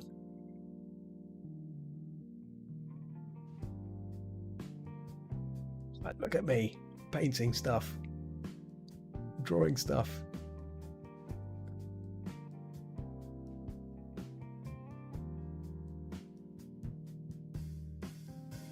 It's been really nice to hear your tips about drawing. No worries, no worries. I'm just saying from experience. That's all. I try not to tell people how they should do something, but I'd rather it's better share what I've gone through and see if it reflects back to you, if you find it easier doing it. But yeah, I mean, the thing about drawing and painting, there's no right or wrong way, but it's all about how you approach it, isn't it? How you approach it. And sometimes if you're doing something, like people always say, you got to draw every day and all this, you got to do 100 drawings and stuff like that. I think that's partially true. I think it'd be better if you did 100 meaningful drawings meaningful drawings with an objective. If you haven't, so if you want to be an architect, right, then you'll do drawings about houses, buildings and stuff, right? You wouldn't do drawings about figures, right? Same thing with any kind of topic. Always have an objective in mind, and there's nothing stopping you. Yeah. It reminded me of my painting teacher a bit. I like my painting teacher. No worries. Okay. Cool. You made a link. Okay. Well, if you want to share it with me, or you can share it in chat, and I can paste it on your behalf. Yeah, there you go. If it gets deleted, that's okay. That's okay. I've got the link. Let me just copy paste it, so you can all have a look at it. Let me pause the recording a second. Where's the? Oh, the link is not public. It's not a public link. It's asking me to verify my account. Why is it not public? I think you should make the link public. It doesn't let you. Oh, that's bizarre. Why don't I put it on Image Girl or something? Image Girl? What was that website called? Because right now it's not letting me view it. It's asking me to keep account secure. I need to verify you. Let me just verify myself.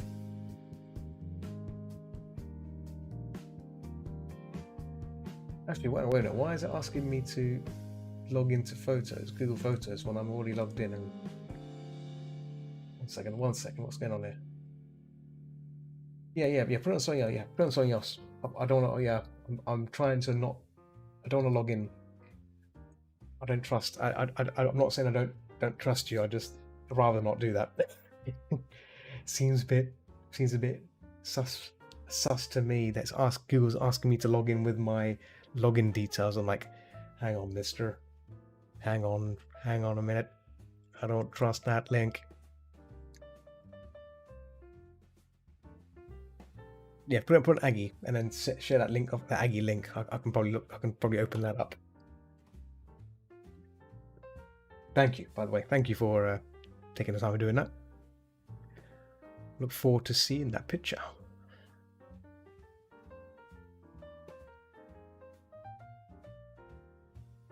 So tomorrow, tomorrow's Thursday. Thursday is like a.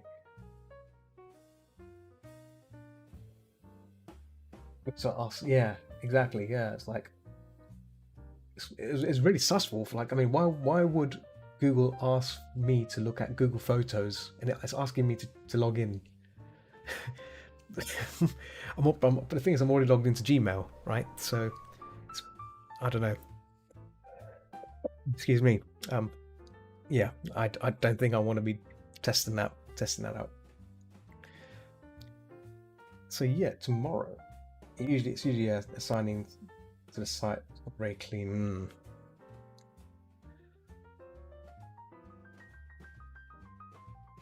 So yeah, tomorrow I am thinking to stream Deep Rock Galactic because it's got a Halloween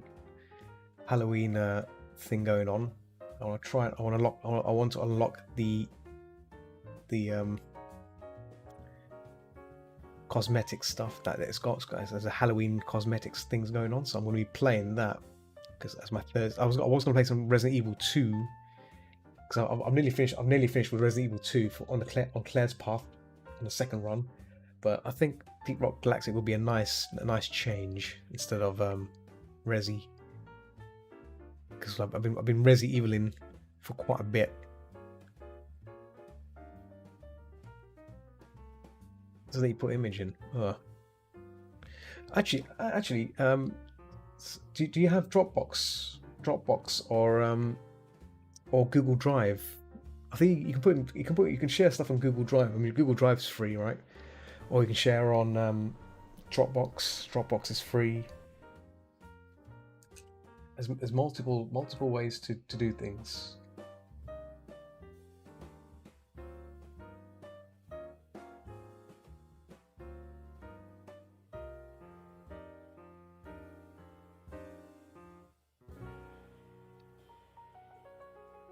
Let me just see. I think there's a way you can share images. Let me just see. I think there's a website you can do it. Let me just quickly find a website which you can do it. images.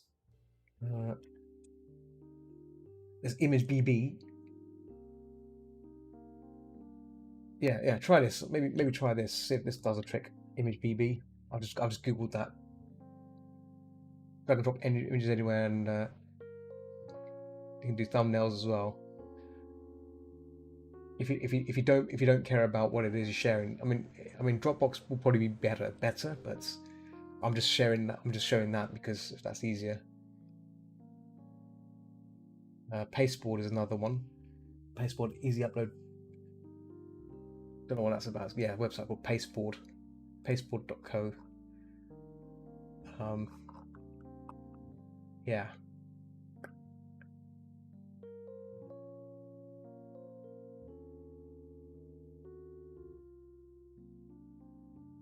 Don't know if it's free. I don't know if it requires signing or anything, but yeah.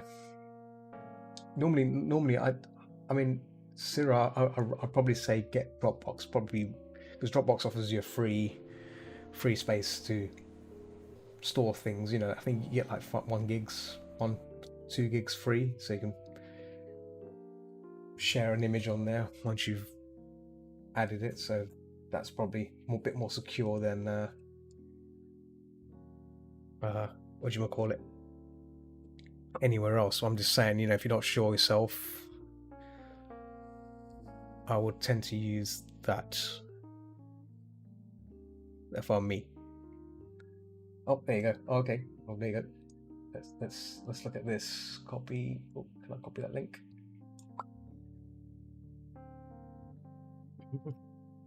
Lightbot always steps in there. It's like, hey, that's pretty nice. I'll share in chat. There you go. Look at that. Yeah. It's a Fennec.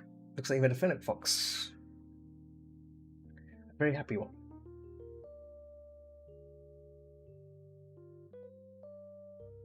Very cool.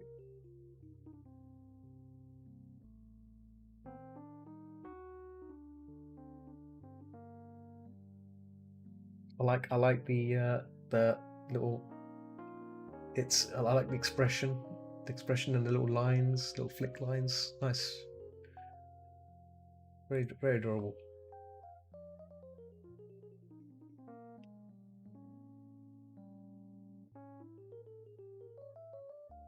I like it. Very nice. Thank you for sharing that. See, very good.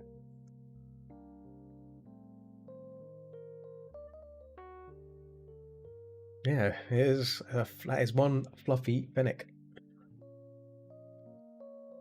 I like it. Yeah, the expression is very, yeah, it's got a bit of, yeah, I like that expression, that really sneaky expression. I like it.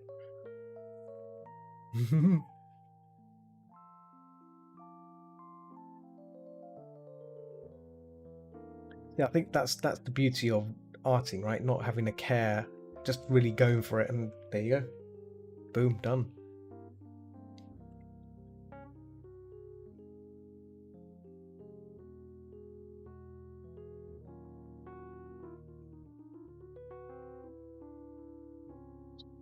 Yeah. Brown there we go. Red. A bit more redder.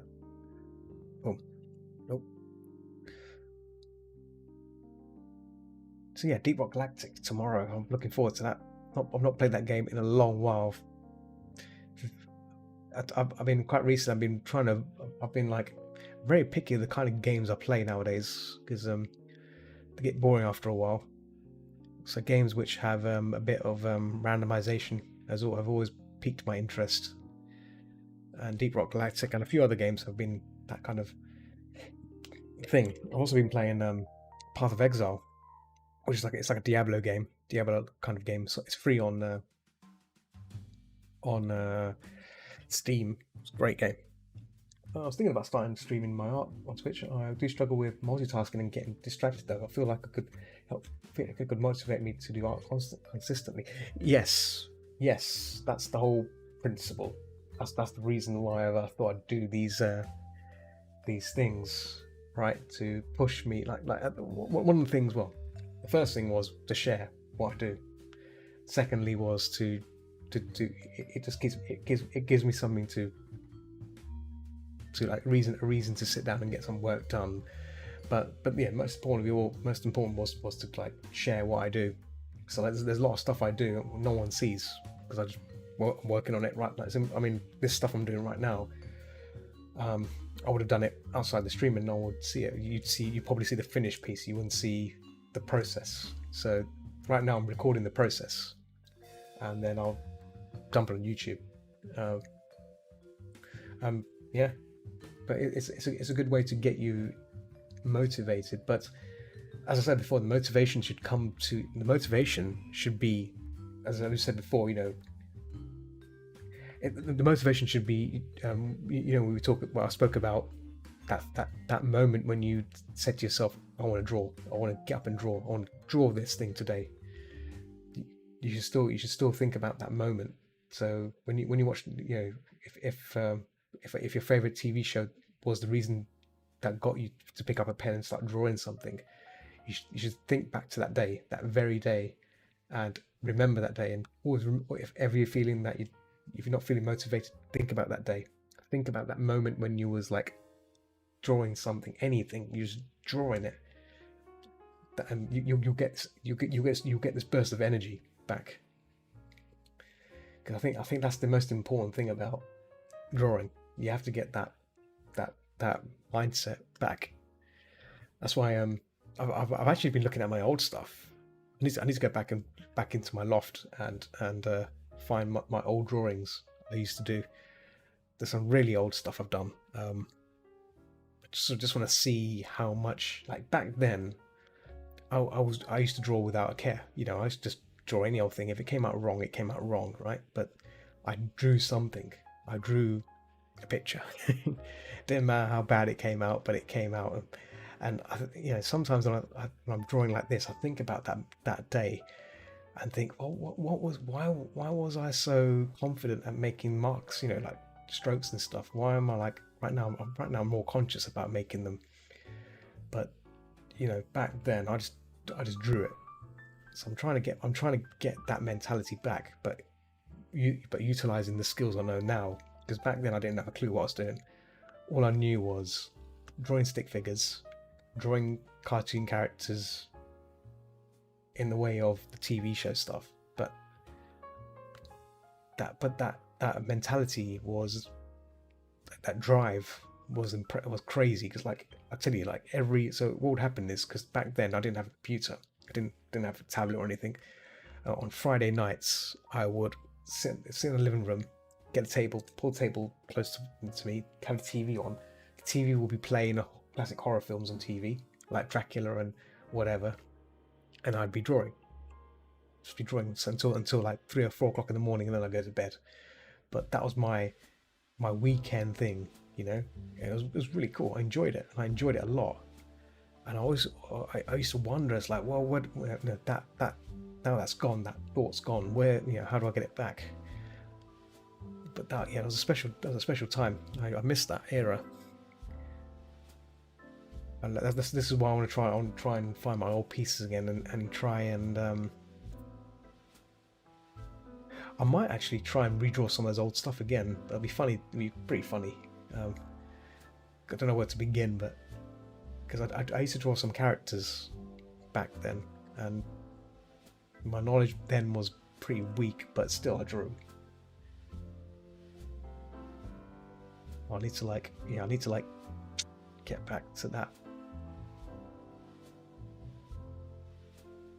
Definitely missed the drive. I decided out, been trying to get that back. Yeah, it's difficult, but I mean, I would say if you ever get time, just stop for one moment and just sit there and just try and remember those days that you saw, whatever show it was that inspired you and really brought that energy, in you. Like, I've got to draw.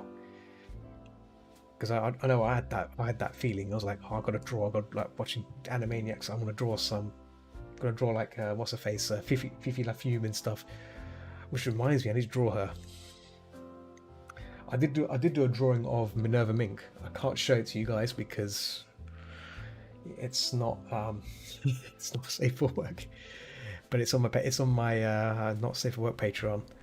Um, I have made a second pose of her as well, a second version of her, because again, she was one of the characters that I started. You know, it's one of the reasons why I started drawing like um, lady character, female anthros and stuff. Um, yeah, it was great. Just and it got me inspired as well, like to try different approaches to drawing, and that's when I think that's when I started looking into drawing the form properly. You know, because obviously Minerva's character is very, whilst she's toony, she has a female figure, right? She has a female figure, so if you spend time painting the female figure, right, you start to understand the form a bit more, and it all comes together. All the pieces start to fit together, and then you can really go crazy on terms of what to exaggerate. So you can have fun exaggerating things, if you know what I mean. By exaggeration, so oh dear, don't know where I'm going with that, but yeah, you get my drift. You get my drift. Exaggeration.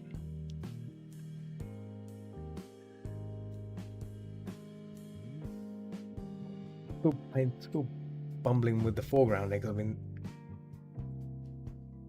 I'm getting there. Just doing the foreground there, just to get that little log in there. I'm actually just messing. Actually, you know what? I don't really need these things in place, but because it's not necessary. Not necessary at all. Oh, I heard something.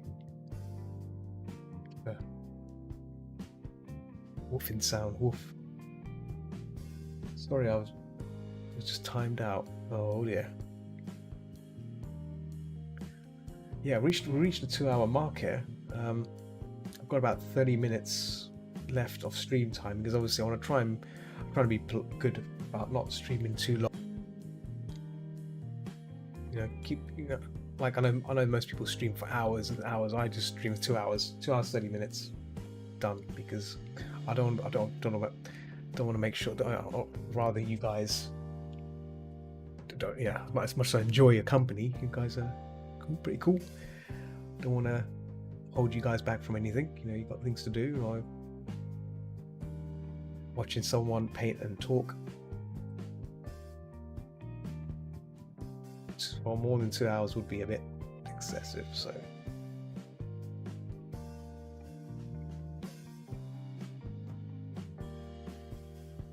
yep, twig, twig, twig.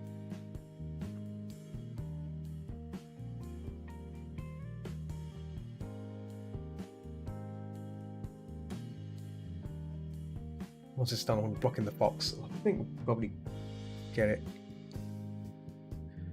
ready for next week. So next week I'll render this out. You're on stream, of course. So let's see. So this is a bit lighter according to the picture, to the reference. So we're gonna. As you can see, I'm not being too accurate here. I'm just basically blocking in what I see. My eyes are blurred as well. I set my eyes to be out of focus when I do this, so it just makes it easier. You know, if you unfocus, if you blur out your eyes, you start to see things in terms of what things are. You know what you see, and then you can just basically apply the relevant stuff.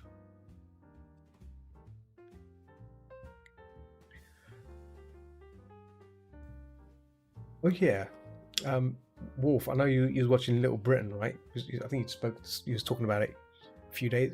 Was it yesterday? Might have been yesterday. Was it the day before? There's a show I'd recommend called People Just Do Nothing. If you liked Little Britain, I mean, this is like even better. I think this is good. Oh, you didn't really enjoy it. Oh, okay. I thought you did enjoy it. Okay, I'll take it back. I thought you. Yeah, it's okay. Never mind. Never mind.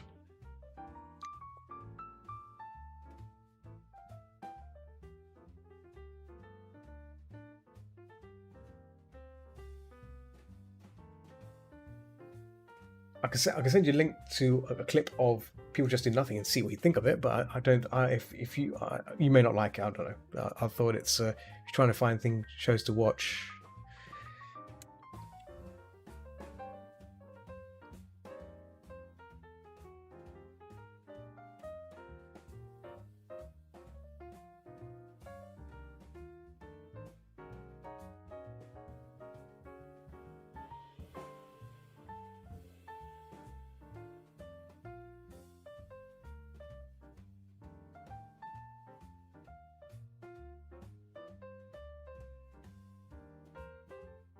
I found out for over 500 seconds for posting links. Oh wow! Oh dang! Sorry.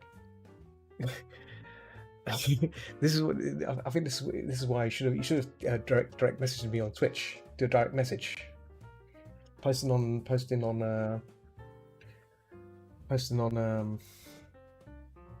chat. I think yeah, Nightbot is a bit of a weird one. I mean, the reason I've got that in place is because I still get bots. I still get the annoying bots which come in and post about the do you want more followers? Join this link. Bots that spam nonsense links. So yeah, I do apologise if you've been if you were timed out.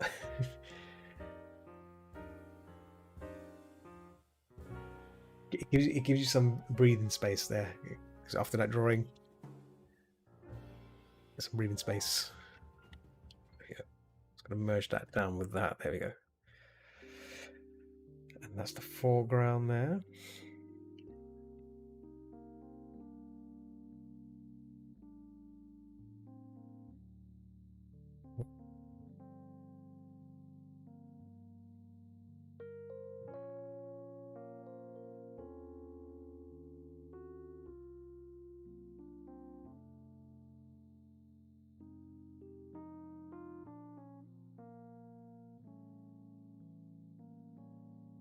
Get some leaves in there.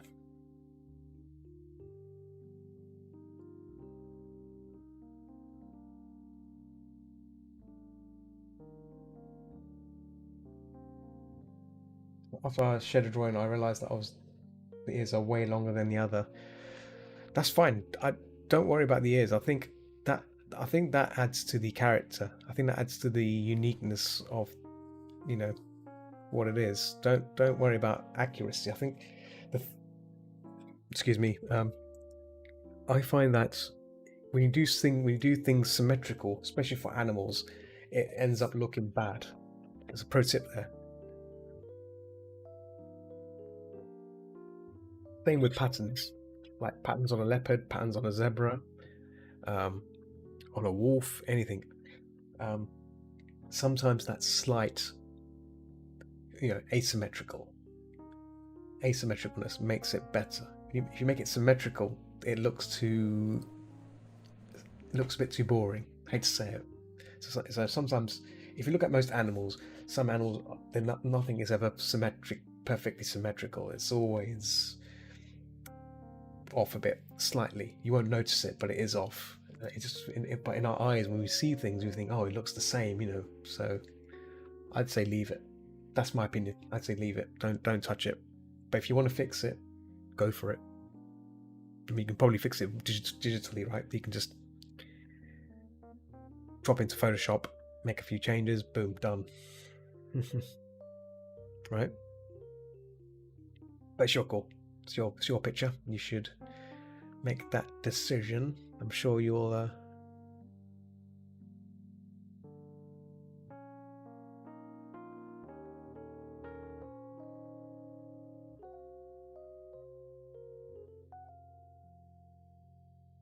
leaves there. Leaves.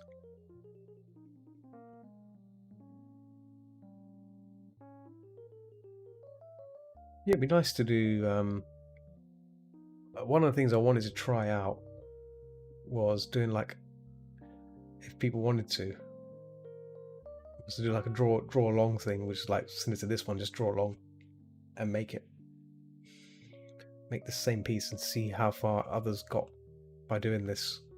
But that's fine. I think not everyone's cup of tea. These sessions, these kind of drawings, these kind of studies, because it's can be a bit intimidating because there's lots. It's not easy.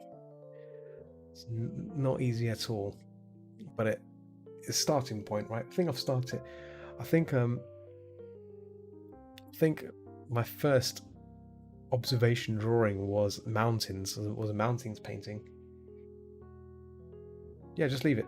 Just leave it as is.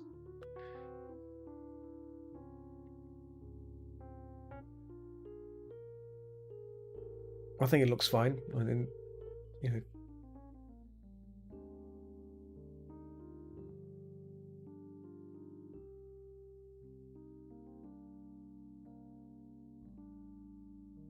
Yeah, I think egg. Yeah, yeah, definitely. I was thinking of doing one via Aggie. I mean, Aggie is probably the best application for that kind of thing. I've not used it often, but I think the tools are fine on there. I've done a few paintings on there in the past. I've done some paintings on there with other people. But yeah, I need to spend time with it because like with me, I like to make sure that the program I'm using, I know how it works. Otherwise, if I don't know what I'm doing, I get frustrated. Then I start getting a bit picky, arsy about it. It's like, oh, it's not doing what I wanted it to do, and then I'll just give up. I'm like, okay, done. It's not working. It's not doing what I'm wanting it to do. This is why I don't use Clip Studio Paint. It's a great program, but I've not figured out, I've not mastered how the painting engine works on it. It does my head in. I hate to say it, I really rubbed it up the wrong way. Like the blending on it is weird. I've not figured it out, but I think I just need more time using it. But the line stuff, the line work and pencil stuff is fantastic. Even the perspective rulers on there is amazing. It's a great program if you're low on budget. It's a great program.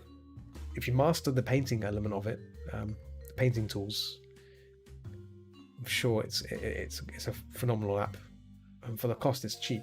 On Black Friday, it goes down to $20, which is pretty good. $20 for a full-time, a permanent license, perm license for an amazing product. Because I used to use a Manga Studio, which is it's by the same company, and yeah, it was really really good. And then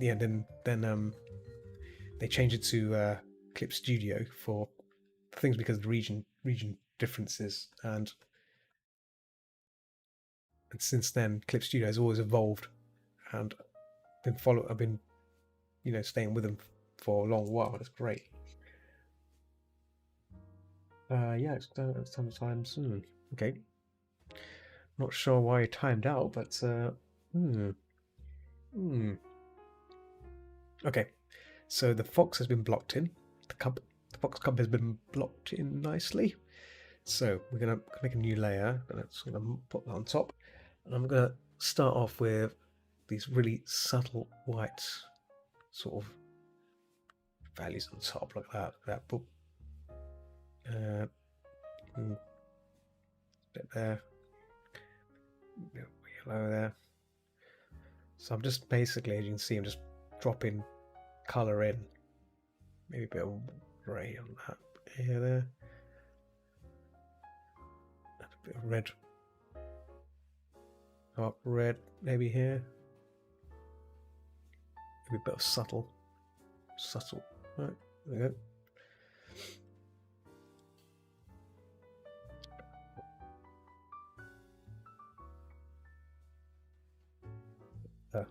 Fur here as well. Fur goes on here.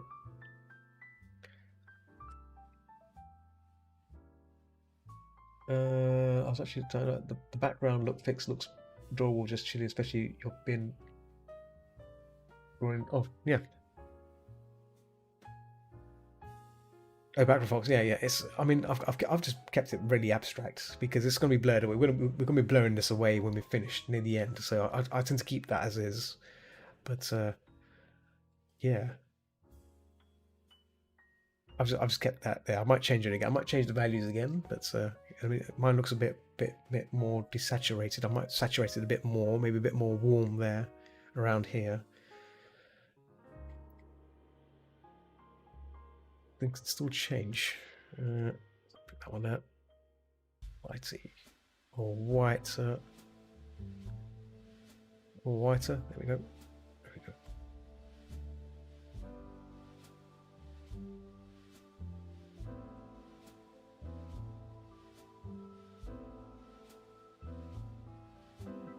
First, fox's fur. I think it's becoming white, isn't it? Interesting. It'd be interesting to know why the fur changes there. You know, see it because it's not fully. Because I know foxes don't really start off as red; they start off as black, right? They're black furred, right? Am I right? The pups start off as black, and then they start changing color, right? I need to read this up. See, my knowledge of foxes is limited as well. Yeah, see, I'm making. Yeah, I should probably research this. See, so yeah, as I'm doing these things, I like to read up on things, information, and learn something about it as I'm progressing. Right now, I'm guessing, so that's a bit of a boob on my part, boob. But hopefully, I'll have some information next week when I continue to work on this. Excuse me, itchy nose again. Yeah, see, a bit red on that's extra. There we go, make it red. Doo-doo.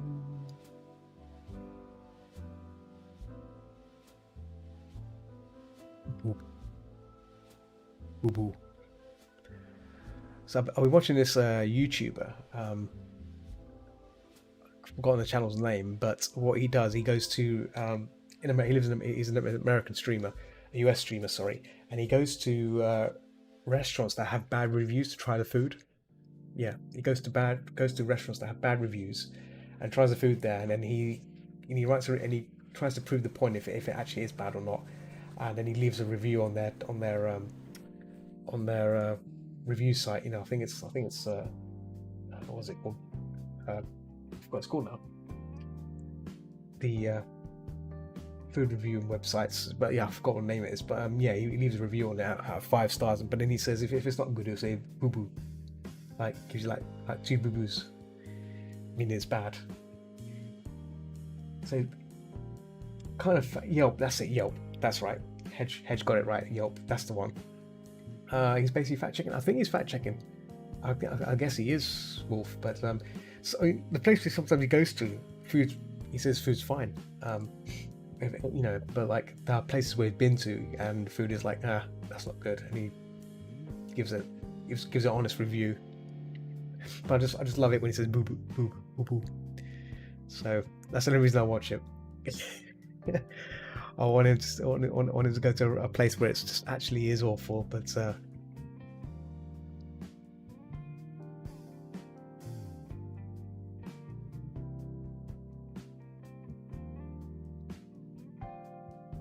YouTube, just stuff to watch. I mean, the other things I watch is restoration videos. So it's like no one's talking. It's just really visual ASMR, right? I think that's visual ASMR, right? Just watching someone dismantling something, right, and then they repair it, renew it, polish it, whatever, bring it back to life again. I think it's fantastic. I think those videos are great.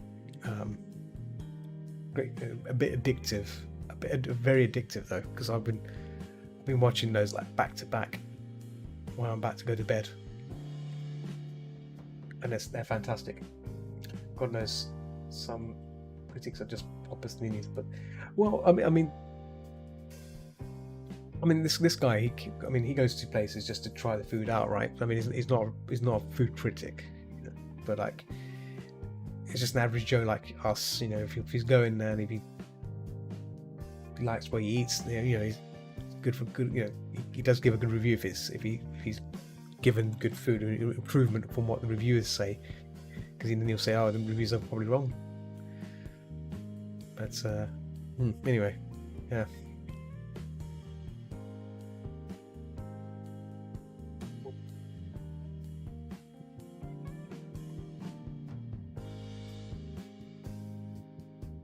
Which reminds me, I've not been to any restaurants in a long time. It's been a long time since I've been to any restaurants because of lockdown. So I need to. I'm planning to go somewhere maybe on Saturday, not a restaurant, but probably like maybe a burrito place or maybe Shake Shack. I'm sure Hedge has probably heard of Shake Shack because Shake Shack's a US chain, which does pretty good burgers and shakes and stuff. Like movies or TV shows, never let others do the judgment for you. Best. No, of course, no, of course. I mean, the guy, this guy. I mean, the guy who goes to these bad review places to try them out. He's not telling you to check it. I mean, he does recommend it to check it out, but I think he just does it just to prove the point. If this place really is bad or not. I haven't heard of. I haven't been. Oh, you heard of it? Okay, cool. Yeah. Shake Shack is amazing. Oh my god, like banoffee. They do a banoffee shake, and the best thing they have is crinkle cut chips with garlic and cheese sauce on top. My god, it's amazing. Garlic mayo. It's garlic mayo with parmesan cheese on it. It's and spring onion, chopped spring onion on top.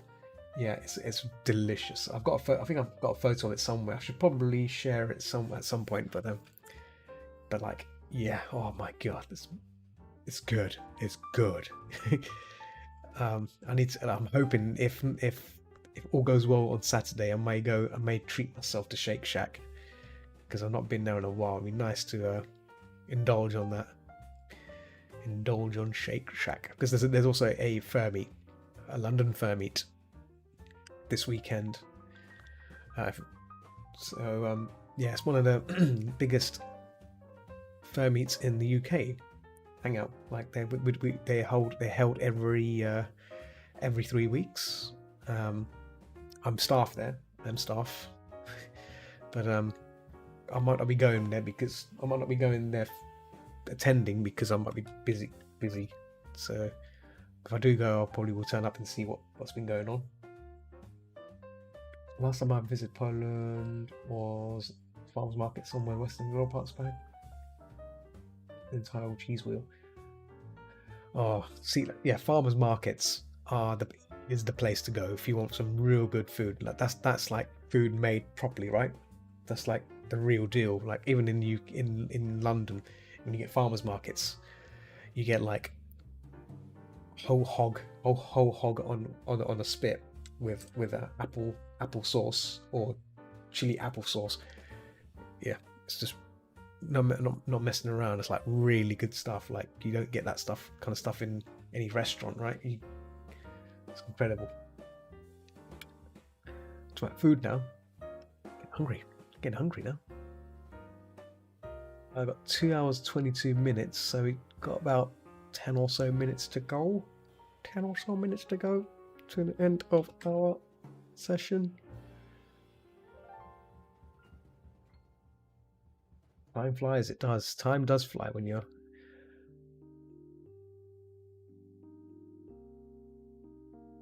It's been a relatively good session, I think. Because normally my streams are relatively quiet. Because it means I normally just get on with what I'm doing right now. But yeah. Oh, talking food, quick change. Yeah. Food talk can just. I mean, I don't mind talking about food, but man, yeah, when we talk about good food. Oh my, we can go for hours about food and tasty food. I do like food. I mean, on my Discord server, I've now put a food channel because I'm one of those suckers that takes photos of their food. You know what? I can happily show you one of my latest ones, which is I had fish and chips. You see how it's large fish and chips as well, large cod and chips. Let me get the link to the food. Copy link. Look at that. That is what we call large fish and chips. Very nice. And then before that, I had also chicken katsu curry with gyoza, pork gyoza. So yeah. Well, you've been in the stream for good 2 hours. Yes, you have. You've been in this stream for 2 hours. I'm surprised you've made it this far. Normally people would be going off to do other things or lurk mode by now, but you have survived the gauntlet. You have survived. Yeah. So what I've learned is, I mean, I once had haddock from that fish and chip shop, and what I've noticed that haddock has a lot of bones in it. Haddock has bones, so I didn't get haddock again, but I went back to cod and I realised how good cod really is. So I thought, right, stick with cod.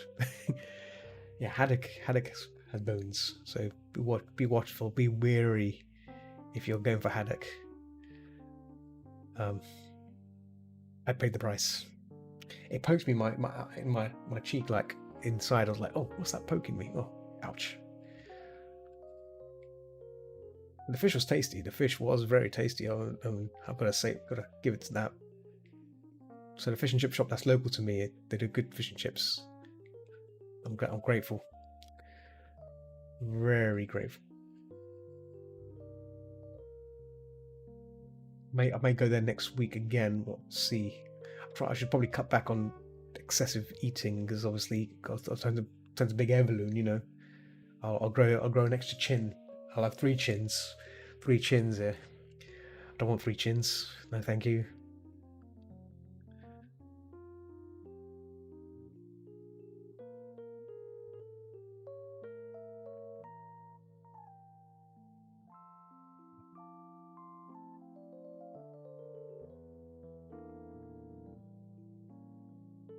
We're building this up, as you can see. We're building up the colours here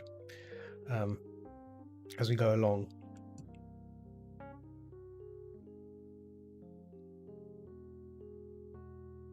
That's all it is, really.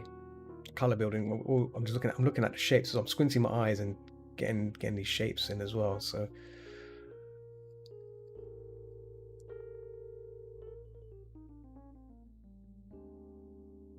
one of the things I'm going to try and do is I'm actually going to invest in another monitor, same as this one. I'm using an IPS monitor here.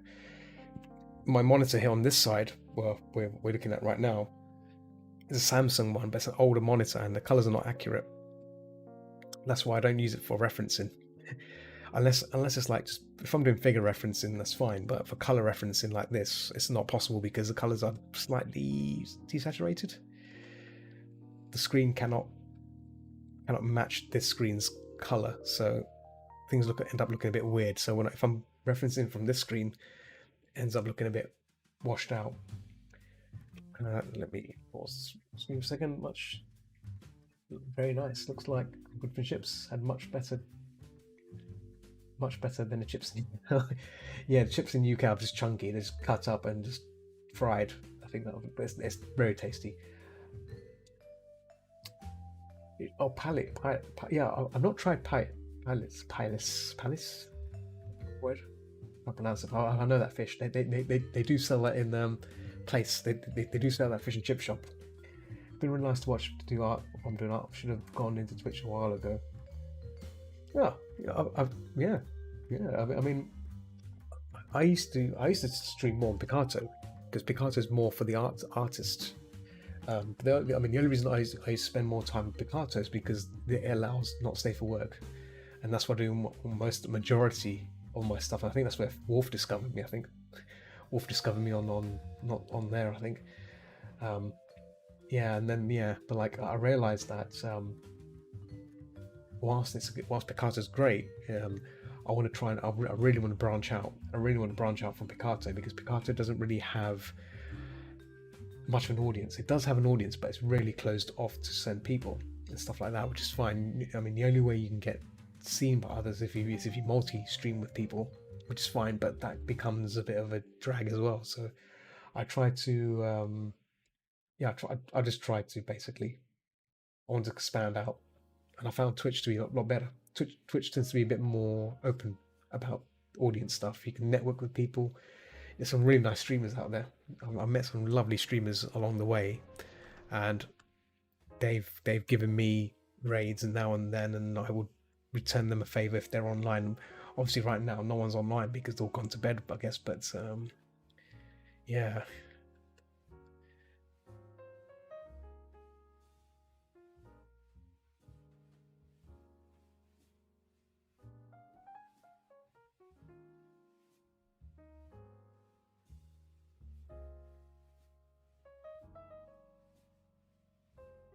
Oh, pretty niche over there. Yeah, yeah, it's niche because yeah, obviously it's art. That's great. I mean, don't get me wrong. I mean, not safe for work stuff is. I like the fact that you can do not safe for work stuff on there. Great, but other than that, it's a bit here hit or miss. But they've recently added a gallery, so you can now put your work on there. So I am planning to actually put some artwork on the gallery in Picato. I'm gonna try and make it grow.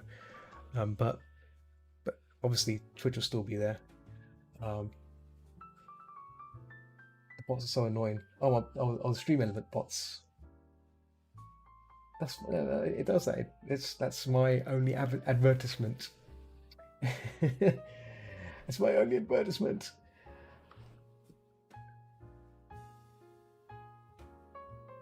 Yeah, yeah. Everyone on Twitch is nice. The only problem you'll face is randomly you may get trolls now and then. I used to get trolls. And that's past. These are past tense. But I don't get them as many. I don't get them. I don't get them. Have not had any this year, which is good.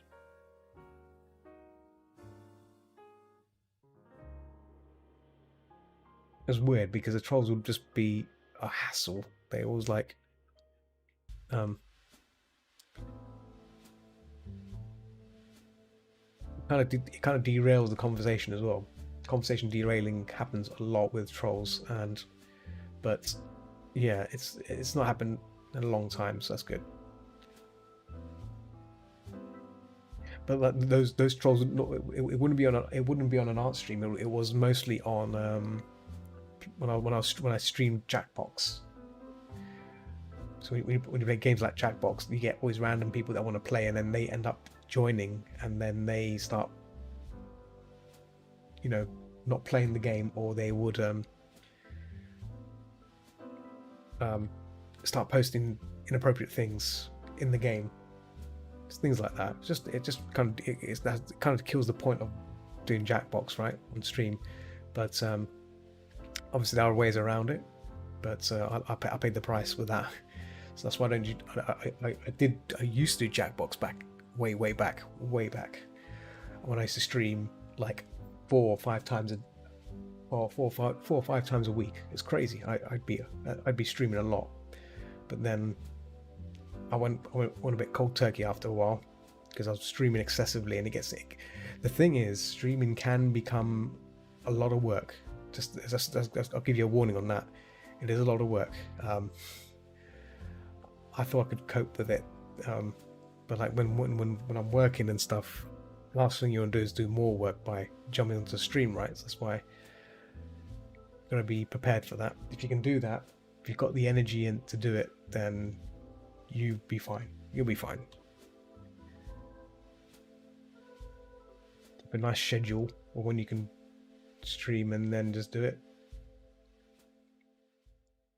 That's why I've been doing it 3 times a week on Twitch. I'd rather be realistic rather than offering. I know a lot of people do more than 3 times a week, but like, yeah, I'd rather enjoy my break. Gotta enjoy my me time, right?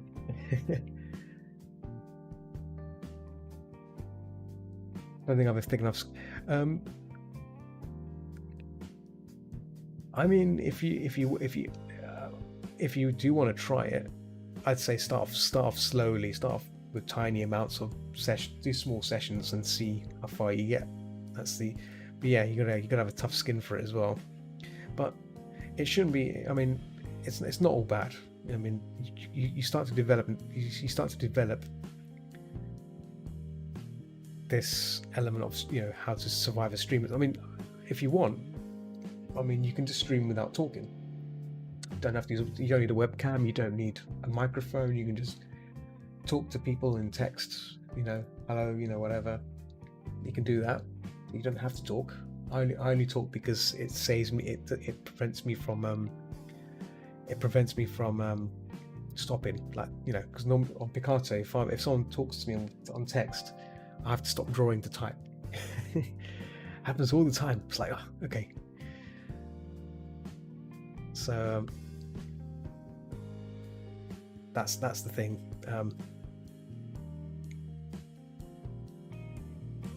I have to stop every time when someone messages on there.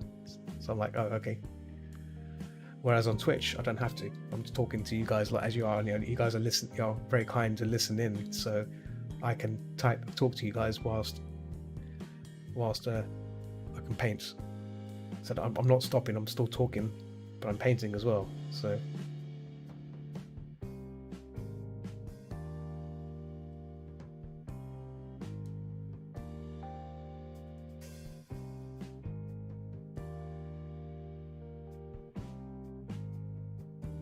Watch some. What time is it? Oh, 1 o'clock. Ooh. 2 hours 35. Okay, I should probably wrap it up here, I think, because I've gone beyond that limit, and I should probably honor that, because otherwise I'll just keep on going, right? And that's the thing about these things, right? You can just keep on going, and you won't know the time's gone. And so, yeah, I'll be back tomorrow, but I'll be playing Deep Rock Galactic, because there's a Halloween thing going on. Either that, or maybe continue Resident Evil 2 and complete Resident Evil 2. I'm not sure what I'll play, but one of those two games would be nice to achieve. Oh, there you go. Thank you for the little potato there. Sad to see me go. Well, it's 1 o'clock. It's 1 o'clock here. Got work tomorrow. But I shall be back tomorrow with games, shooting things mostly. We've got to sleep. Yeah. Well, on a nice note, it's Thursday. We're 1 day away from Friday. That means the weekend's coming up. The weekend, glorious weekend. Where have you been? I do like the weekend, even though they're short. I'm actually, like I said before, my December, first week of December is my last week of contracting, because I've told them I'm taking all of Christmas off, and mid January as well. So we're talking like at least 5 weeks. I'm taking off like 5 weeks because I need a break. I need like a break from work, because I've been working there. I've been working non-stop at this company, this publications firm. So I need some time away. Halloween is your last day. Oh, nice. See, there you go. Wish my last day was at Halloween, and I can, chill out a bit and do some more painting, arting, and stuff. But yeah, can't have it all. Gotta pay the bills somehow.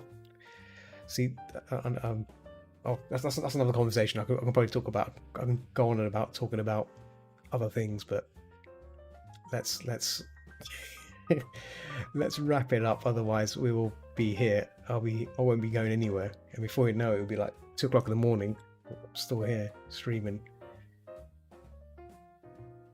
my bullplop. Yeah.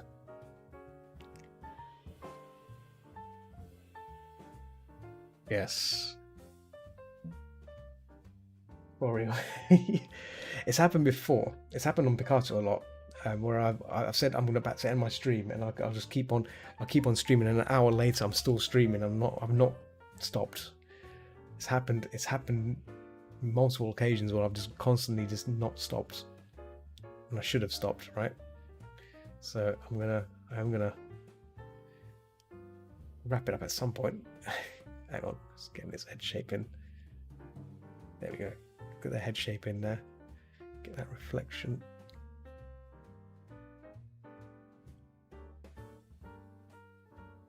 I'm getting carried away now because I'm liking this little pup. I'm liking the way he looks. Nice little cheerful. So we made some progress here. Okay. So the recording says here 1 hour 48 minutes. That's not bad. In between all the pauses as well, I've paused a few things. Let me just stop that recording. Okay, let me just save this as well. I'll call it Fox Pup. Fox Cub. I'll call it Fox Cub. I'll call it Fox Cub. Fox Cub 2. Is it 2? Yes, it's 2. Yes. Let me just save it out first before I forget. Cool. So this was a great stream. Oh yeah, thanks. Yeah, it's been interesting. I mean, so actually, I was going to show you the breakdown. If you want to see the breakdown of the Fennec Fox, I could show you the breakdown because I did say I was going to show that. I forgot. Let me just do it quickly before I go. So this is the Fennec Fox. So we're gonna reverse back. I'm gonna take off the layers as we go along. So this is the detail layer. So as you can tell, probably if I zoom in here, let's zoom in a bit to get focus on there. So we've got details layer. We turn that off. All the little details go away. We can actually do it one by one actually. So that's the whiskers. This whisker on that side, whisker on the other side, and then the detail. So it's just little strands of hair here and there. That's it. Get rid of that. We're down to the rendering. So this is where the blending happens. As you can see, I've not blended a lot. There's not a lot of blending going on here because if I blended the hell out of this, it would look very blurry. It would look like a blurry ball. This would look like a big round ball. And sometimes it's best to keep the edges like that. It gives it a bit more texture, you know. So it's very good. So if I turn that off, boom, there you go. So this is the blocking. So this is what I'm doing right now with the Fox currently, the Fox Cub. Everything's going to be blocked in. So as you can see, it's just color layering on top of color. That's it. So you see it just appears there. And then the background again, we can get rid of that as well. Same thing as well. Boom, boom. That's the background there. And if we take that one step further, do that. I think there's Phoenix in here, I think. Oh yeah, there we go. So as you can see, I tweaked it as well. I stretched it out a bit because the original Fennec I did was a bit squashed in, was a bit widened out. So this is the original one. So this is the shape, general shape, and then I just blocked it in. So as you can see, it's still the same thing there, really.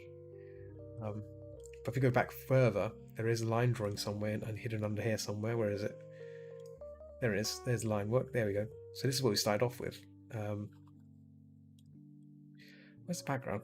Hang on, wait a minute. Where's the background line work?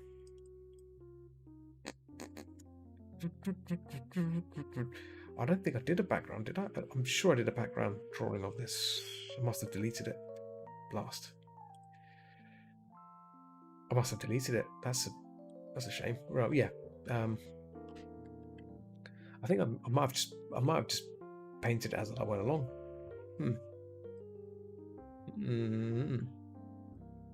Interesting. I thought I'd yeah. I guess I didn't. But yeah, this is how it started off. This will be recorded as well. This will be recorded. Wish I could donate or something. Well, the thing is, I've got Patreon. I mean, the Safe Work Patreon's been dead. Like that Patreon there at the bottom. I've not really been working on that. I've been working mostly on my Not Safe for Work one, which has a bit more has followers on there. I've got supporters on the Not Safe for Work one, so I've been working more on that than my Not Safe for Work one. So I mean, if down the line, if you want to support the stream, you could just support the Not Safe for Work one. Patreon. I think that's just $2 a month, and that gives you that will support all this. Because like the original one at the bottom, I want to try and work that up, but it's tricky to juggle two Patreons at the moment. So yeah.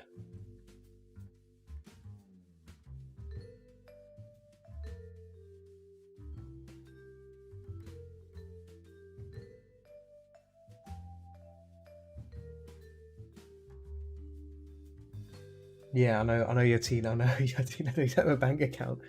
Yes. Well, when you have a bank account, then you can.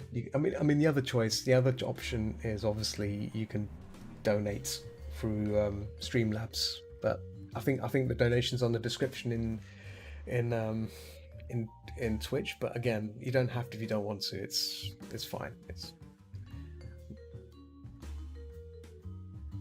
people have donated before. I think most of those people are ones that are on the Discord and stuff, and I think they're Patreon supporters anyway. So yeah, that Artist on Patreon, that's dead. Like I've added content in it, but it's not really content that I've done much on. But anyway, right, let me just close this because yes, getting a bit carried away again. Getting a bit carried away, and it's like 2 hours 45 minutes. So let's call it time here. It's been great. I'll be back tomorrow with Deep Galactic, possibly, or Resident Evil, one of those two games. We'll see how I'm feeling, but I definitely want to try and unlock all those cosmetics for Deep Rock because I think it's like 5 or 6 missions I've got to do, so I can probably do those missions on stream. So that'd be pretty fun to do, and yeah, it's gonna be great. So yeah, until next time, keep watching the skies, and I'll see you peeps tomorrow with some gaming. It's not horror. No, Deep Rock Galactic is not horror. It's action. It's more action. Obviously, Resident Evil's horror, but you can still be a stream. Okay, that's fair dues. But yeah, it might be Deep Rock because the event ends. I think the event ends after Halloween, but I want to try and do it tomorrow. So I'll do that. Okay, cool. I'm gonna wrap it up. I'll see you guys later. Have a good evening wherever you are, and yeah, take it easy. Bye bye.